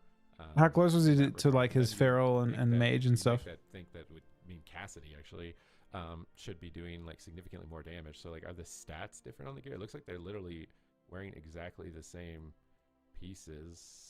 Maybe no, rings are actually pretty significantly different. So it looks like TJ is wearing a little bit more PvE gear. He's wearing mythic gear that's not as versatility heavy. He's wearing a ring that has almost 5,000 mastery on it. That is a lot of mastery. I feel like his stats are really greedy, and that's likely why they're targeting. Here's the picture of this. I don't pay attention to the BM damage enough. So stats, and he's not BM did Cassidy, I think, second highest damage in that game. A lot more standard. He's just got PvE gear on. Mostly PvP. He actually did more damage than his feral. It looks like with the cloak. Yeah, BM is very misleading. I want to try it. For the I think for some extra mastery. a good amount more than the mage. Maybe it's about even. It's interesting that it's actually so significantly different. So the ring is opted for. Obviously, I can't do the math on that. I can't add the difference between the helmet and the ring. All I can tell you is TJ's doing double his damage, so it might be TJ might be right. Well, TJ is doing pretty well for himself. That is a fact at the moment. But of course, that's not quite enough, it seems, because Ultima just won the map and TJ didn't. So, heading into Empyrean Domain, Drive Overload picking the brightest map in the pool as their pick for the 4th match here. And it's a little bit open space, a lot more open space at the very least than Hook Point, and that is going to put Elswave on the map even more, right? He has been stepping up his game map by map by map, and I think Hook Point just now was a very impressive showing on this Frost Mage, so on Empyrean Domain, I think this game is going to be all about Elswave and how much he can do. Okay. Large map, they've got the safety distance. In order to kite this out, I don't think they should change anything. I feel like they're just warming up on this comp. They're getting better and better at it. They're figuring out their moments where they can take advantage of their opponents, and they got to keep it locked in here. I would really be disappointed if I see them switch their composition, because the Paladin Mage Feral definitely has the ability to win this matchup. So they're keeping it. Moving into game 4. Big map. Small pillar, though. I don't know if it really matters too much, given that it's not like an MM Hunter. If they'd picked the small pillar large mapping into MM Hunter, I'd say it was a mistake. So, but here, maybe not the biggest deal. Seems like Vortex is surprisingly really good for Cassidy. He's been getting so many of these. He's just Vortex a healer in line of sight, so he can't avoid a Cyclone or something like that. TJ's probably playing the Mass Entangle for the BM pets, but maybe he's just actually letting the Hunter trap or letting the Mage use Frost Nova instead. No, they're actually both playing Vortex, so they both want to try and prevent the Feral Druid from escaping. Kind of wondering maybe if I should try running Vortex on Boomkin after seeing this so much, because occasionally it's like... Why'd you think that was, buddy? Good, for preventing like a Feral Druid. So we're potentially about to finish it. I was doing a little like kind of bonus stream while we were watching the games. You get quite some Thank you very much, buddy. Hope you have an awesome weekend. Get drawn back in, so... a lot of uptime, and of course skipping out on the mass route just makes sense because Frost Mage, especially you said you said in Blitz BM damage can beat Mox? Route procs on everything. You don't really get too much value out of the mass route outside of it has no cleave at all though, right? Situations, right? And on the other side, obviously, we've seen that in not anymore, Sonny. I crafted it 2/6/10 rings last night. Disgusting to play against if it's set up correctly. But overall, quite honestly, I think Super T's here, our predictions are shaping up quite nicely, and Zico might still be right, but I don't think he will be.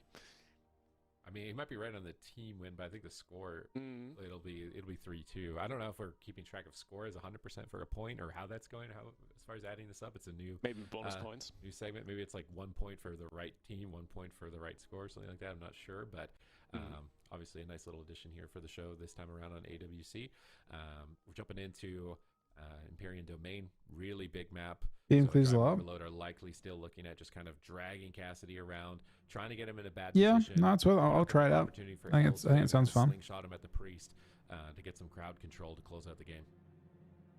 I do think we're tracking chat's predictions for the series as well and adding them to the leaderboard. So backstab, you think the tier 352 month reset, buddy.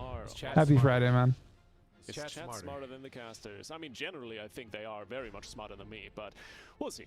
We shall see where the predictions take us. For now, they take us into the 4th map of the game. Ultima is up on match point, and of course, Elswave is something to say about it. Gets Mames rake stunned out of stealth immediately. Cassidy locked is multi-shot so expensive to play? TJ is going for the Hunter's throat, trying to get all the bleeds and the damage in, but overextending quite a lot. JT on the other side of the map, locked down. TJ is trying to get away with bear form. Should be fine for the moment, but I kind of want to see Ultima fight Echo. I want to see Echo fight all the different feral teams. Vortex pulls him back into Cassidy's clutches. It's match point. They can't afford any mistakes here, and JT is not risking it, trading his longest cooldown, lay on hands.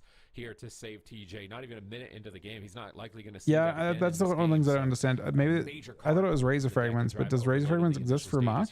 Or for BM, rather? Turn it around. Polymorph onto the healer. Now he needs some damage. They're going after Cassidy. Cassidy sees it coming. He's in bear form. He's tanking. They swap off the bear form. They're going onto the hunter. Starting to chew him to pieces. Dragon's Breath on Sammers out of that polymorph, but JT's into a freezy trap, and TJ's on the run. Is he going to be able to get back to his paladin? He sees him in a bash, but a cyclone. They stop the cyclone. Cassidy out of nowhere is suddenly critically low on health. And Sammers ready for this. He gets counterspelled. These counterspells from Elswave. I don't know if I'd say it's sleeper. I think that it's one of those things that if there's one thing that's stupidly OP about any class, it's not showing up on details correctly. That's the most OP thing you possibly have in this game. Because details is so popular that even the official fucking WoW stream uses details. You can see it in your stream right now. So if you're a spec that hides on details, fucking great, you know? JT in an ice trap. The vortex is in as well. Gets feared off. Sammers on the follow-up, but once again. So there are two classes that do really well in that respect. BM hides really well. BM's actually even more fucked up because BM gives damage to your opponents. They get to cleave your pets, but they don't. Your damage doesn't show up. You're perfectly fucking hidden, right? You make everyone else look OP on the other team, and you make yourself look really weak. So BM flies under the radar super hard, and then also Sub-Rogue, obviously, because you know the Sub-Rogue actually doesn't show up on the damage side of details. If they set their the details to CC game 5, but now BM or Sub-Rogue actually shows up on the crowd control side of details. Yeah, I think they got this sorted out. If you look at the crowd control side of details, Sub-Rogue will have like 3 times the CC of everyone. In Ultima, they need to change up their game. I'm really glad that they stuck with this. I think a lot of other teams also fall in the trap of like, Prayers gets unfairly counted for 2 reasons.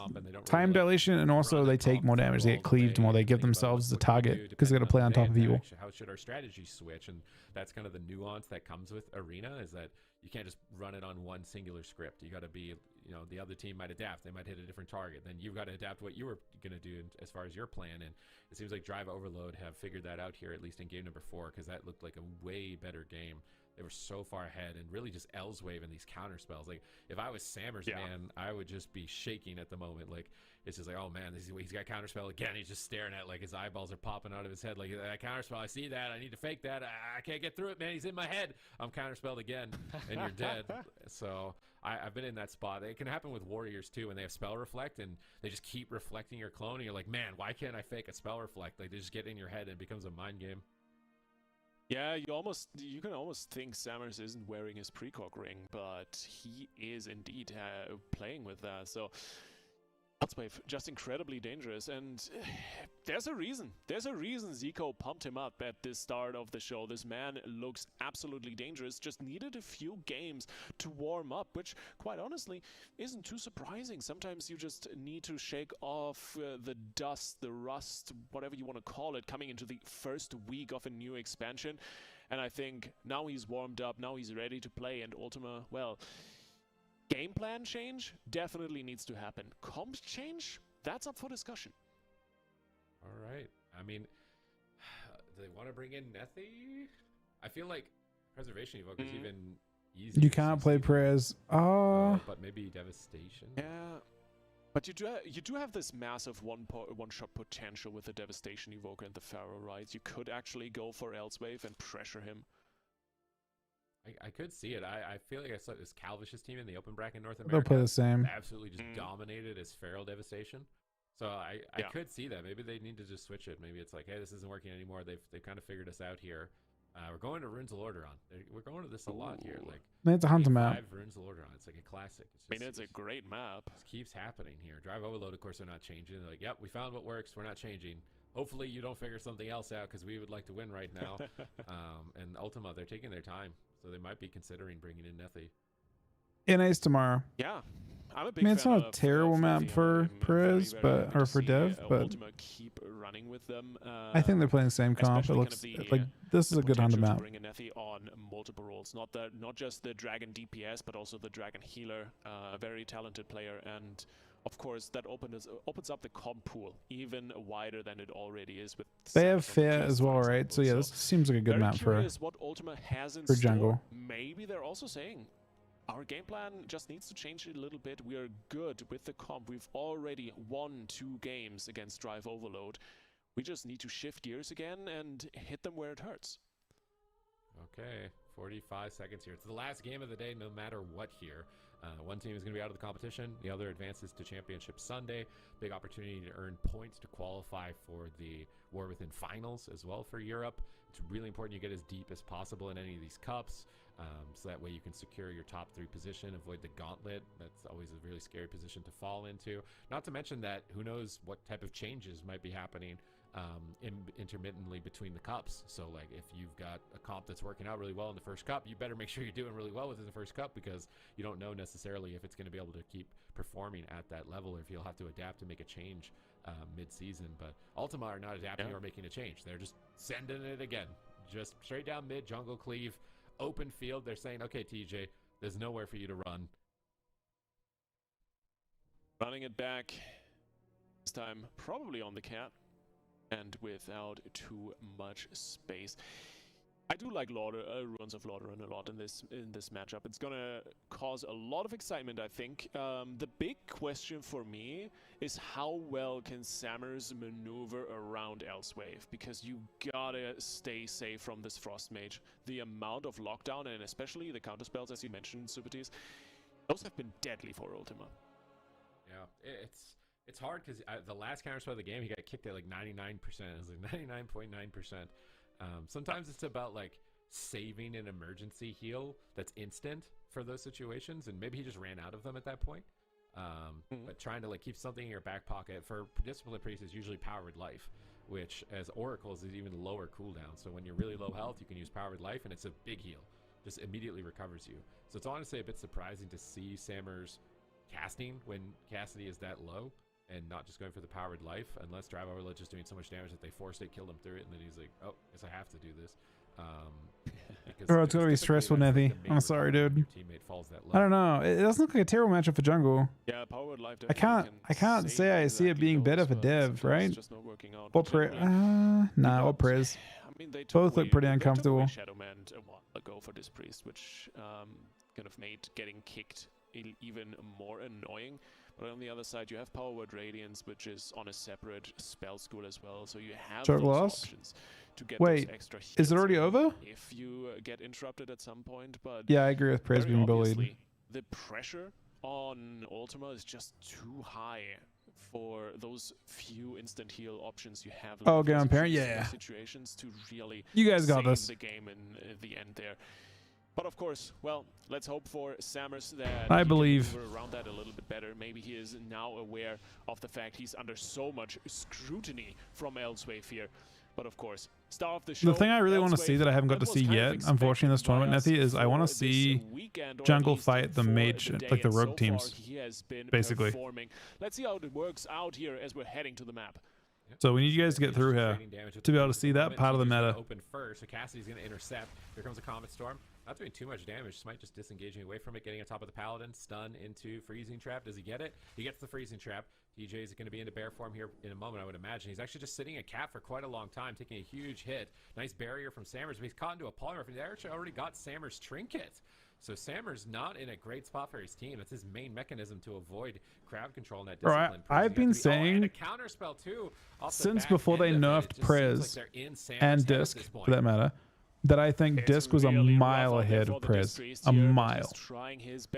They need to find a way to normalize, like to standardize details. Trying to run down they need to find a way to like show how much like damage is prevented. They need a damage prevented thing, and you need to make like a details filter that adds damage prevented as HPS, and then also adds like removes cleave, and then also removes especially the fact that you're as a dragon you're playing on top of your team. You're getting cleave, like you basically remove all the damage on the dragon should be removed from details too. Like a priest doesn't sit on top of you the whole time. It goes in around for a second and moves away. It doesn't take a necessary cleave. JT is massive, but another counterspell from Elsewave here. Snowdrift in as well. This Like details and scoreboard even is very unfavorable to the way that Prez works. At least here, Makes them look really OP. Oh man, Sammers, you're starting to fall apart here. You don't got a lot left. He's kicked on another cast. His entire team is getting shredded. It actually looks very, very stressful. Final resting place, man. Looks very stressful. Got to get him. Oh, another counterspell comes through from Elsewave. He gets scattered. They're trying to stall JT into a bash. Can they somehow turn this around? They need to get a major cooldown from Drive Overload right now. And they Bro, he's been Feral a couple times today.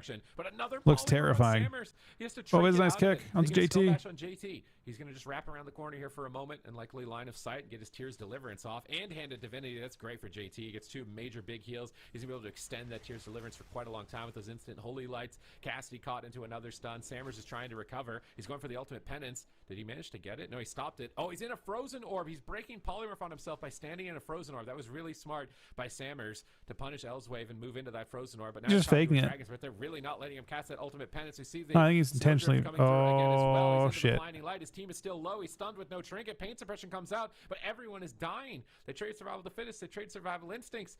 They're running on fumes at this point on the side of Ultima. There's so much pressure on every single person. He's not going to get this penance off, man. Elsewave and TJ are bringing in JT, helping out as well by keeping his team topped off, and Ultimate just losing momentum. And there's a polymorph. Cassidy down to 20%. The counterspell was in for just a moment. Another full poly onto Sammers. Bro, there's so much CC, man. I'm sorry, Nethy. That is GG. With the sweep. That comp looks so uncomfortable to fight. Take this serious and move on to like, Championship Sunday. That was a really good game from Drive Overload. I feel like they played the comp much better than the earlier rounds where they were kind of playing. I mean, it's so much control. Not sure if they should try and be aggressive or not. In this game, it just looked like they had confidence. It actually looked like the Priest couldn't play and had to give up on penitence as well. Roster. It's like some former teammates coming together, but still reasonably new as far as all of them together. So this is great for them. Yeah. We can see that in the replay here with the Snowdrift stuns. Elsewave was just in Sammers' head. He was just getting polymorph off DR. Not able to death a single polymorph on this chain. Not able to avoid, I think, a single counterspell either. I don't know if we were tracking the interrupts landed for this game, but it seemed like Elsewave landed pretty... Oh, right here, actually, he used a counterspell, but he just goes into a sheep. Oh, he counterspelled the Feral Druid and then got the sheep, and then gets the re-sheep. I just feel like they're ignoring the mage too much, honestly. I feel like it's kind of BM, like you're just leaving your priest. Poor Sammers just standing like, guys... He's sheeping me again, guys. Can I get some help here? He's just getting sheeped over and over. Elsewave really had almost free reign in this game. I'm not quite sure how effective it actually is to run down the Frost Mage, but ads are a part of things. I apologize, man.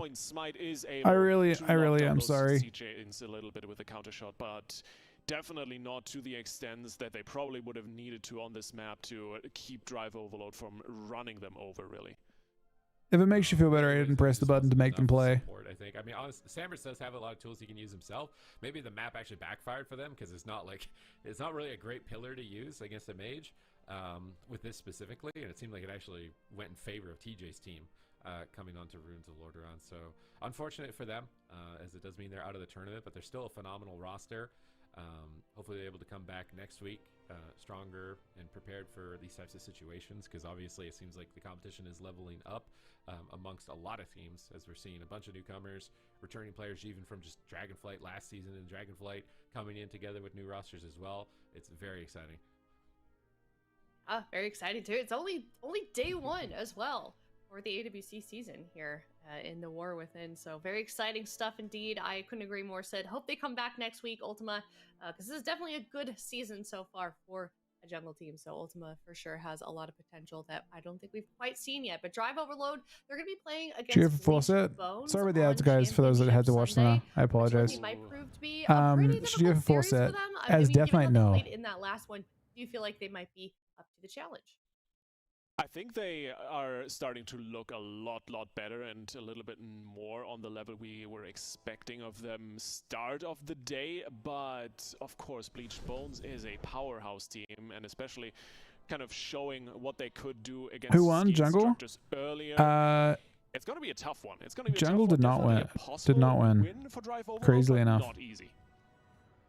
So what Yeah, happened we there can take was a the look priest at just the couldn't bracket get here. a cast Zico is off actually in our production chat saying, for well, a well, well, what did really, we really learn long today? time and Miho just got called chain me the CC, couldn't get prophet ult pin off, for a and they had reason. to So it sounds like basically he got a lot of these go predictions through correct, every defensive for at least to day one kind of on give the them time, and then inside he's in got full terms poly of in the game just how over. the bracket ended up shaping up. We've got the semifinals, Echo versus StreamerZone.gg. Sid, I think looking at all of the games for EU, I'm the most excited for this one. Yeah, this is kind of the one I'm expecting to be like a grand final. I mean, it's already been a grand final before. You don't go And for what's Forced awesome about as this an is, holy. like, Jungle Cleave is really meta, and so is Rogue Mage. You know, it's not. I don't feel like it's necessarily maybe skewed 100% like in one direction or the other. So what happens when both Echo and Streamer? So in this tournament, yeah, the only jungle that's left, I think, that's a pure jungle. Yeah, gonna be a bit Oh, of an actually, no. explosive one, so definitely be I tuning think in Drive for Overload those can maybe games, play but jungle of course, too. we have got There's to like- talk about North America, and Yeah. we're hopping over there for tomorrow's games. There's as much talent as there is over there in the inner region as there is in the Apparently, EU Noxon is region. going And 0 Lindsay, set in these what are we looking tournaments. forward to for the North BM American Hunters are region? going 4 set. I am an eternal move fan. I think you know that by now. So that's the team I am looking for personally. But of course, So we play third you tomorrow. gotta talk about powerhouse teams. Liquid back on the deck as per usual. Actually, the team that sent the move down to the lower bracket. And I think one of the biggest new quote-unquote or returning contenders gotta be Brain lag. Jesus, that went so smooth. Welcome to the jungle. That's exactly the one. You got there. Yeah, welcome to the jungle. I agree. And you know what's interesting? I don't think they're a jungle team. I was a little bit misled by their team name. I was like, oh, okay, cool. We got a jungle team returning to the North American region, but Super Team, they are kind of far from it. I don't think they could even play that if they wanted to. I mean, I think they could play anything if they really wanted to. I mean, when Prev was competing last, I feel like it was They actually have jungle. 4 or 5 years straight. They were just dominating North America. Nobody could beat 100%. them. It was just you're in terror if you got them in your bracket. It's not the entire roster coming back from that era, but it is a significant amount of players from that roster with now leveled up new players as well. I think Zhang Bahai is becoming definitely a top contender for one of the best healers in North America. So their team has all the meta compositions. They have a really insane track record, and I'm very excited to see what they can do in North America. Yeah, I am very much excited as well. This is shaping up to be a very interesting bracket so far. So, of course, we're going to be coming to those games tomorrow for the North American region. And then it's all going to come to a head as well on Championship Sunday. So, kind of like we were talking about earlier this morning, of course, they've got those first 4 cups, Lithy, for a chance to make it into the grand finals. And kind of every game counts this early on in the season even. You need all the points you can get. Supertease was talking about the feared gauntlet earlier already. It's something you want to avoid, and so you need every single point out of these cups. Especially the first one is one that can be very, very weighty. If we think back to Hulibang, for example, in the last season of Dragonflight, that kind of carried them into the gauntlet and almost into the grand finals, more or less. So something you need to watch out for. Every team needs to step up and perform this weekend from minute 1. Absolutely. And, you know, hopefully we'll do a little bit better in terms of our predictions, at least for the 3 of us, because Zico kind of nailed it. And we've got receipts as well. Oh, wow. Oh my god, he gets a graphic too. Okay. That's amazing. You get a graphic if he guesses right on the predictions? Okay. Apparently, if production likes you well enough, if you do your job well enough, they make you a cute little graphic, and Zico definitely did that with his predictions. So you better put that on Twitter, because they worked very hard. They're very proud of it. The prophecy, Zico, it was foretold. So maybe we'll get some of those predictions correct. But let us know in chat who you're rooting for tomorrow's games in the North American region. But that is going to wrap things up here for EU. Thank you guys so much for watching. Follow us, of course, on WoW Esports on Twitter at WoW Esports, and then follow us here on Twitch or on YouTube, depending on where you're watching. Thank you guys so much. We'll see you tomorrow.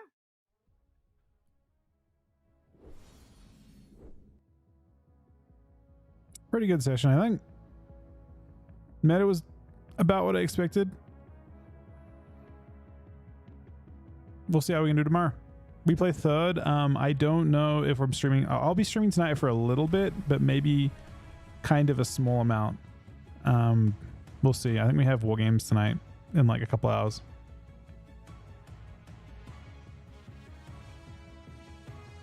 But a lot of the hunters in this, I mean, okay, people are different. I think Smite is playing a good amount of mastery, and I think that I think at Streamer Zone we're playing a good amount of haste. But yeah, thanks for watching, guys. Thank you guys for supporting today. I didn't actually. I'm happy I did the stream. I enjoyed it a lot. Thank you guys for being awesome. Thank you, Backstab with the tier 3 for 2-month 3 sub, Hydra for the host, Abstracting with the 4-month 3 sub, Declan for the 5-month 3 sub, Sunny for the gifted sub, and Tari for the 10-month 3 sub, Anonymous for 2 gifted subs, actually for 12 gifted subs, Liam for 5 gifted subs.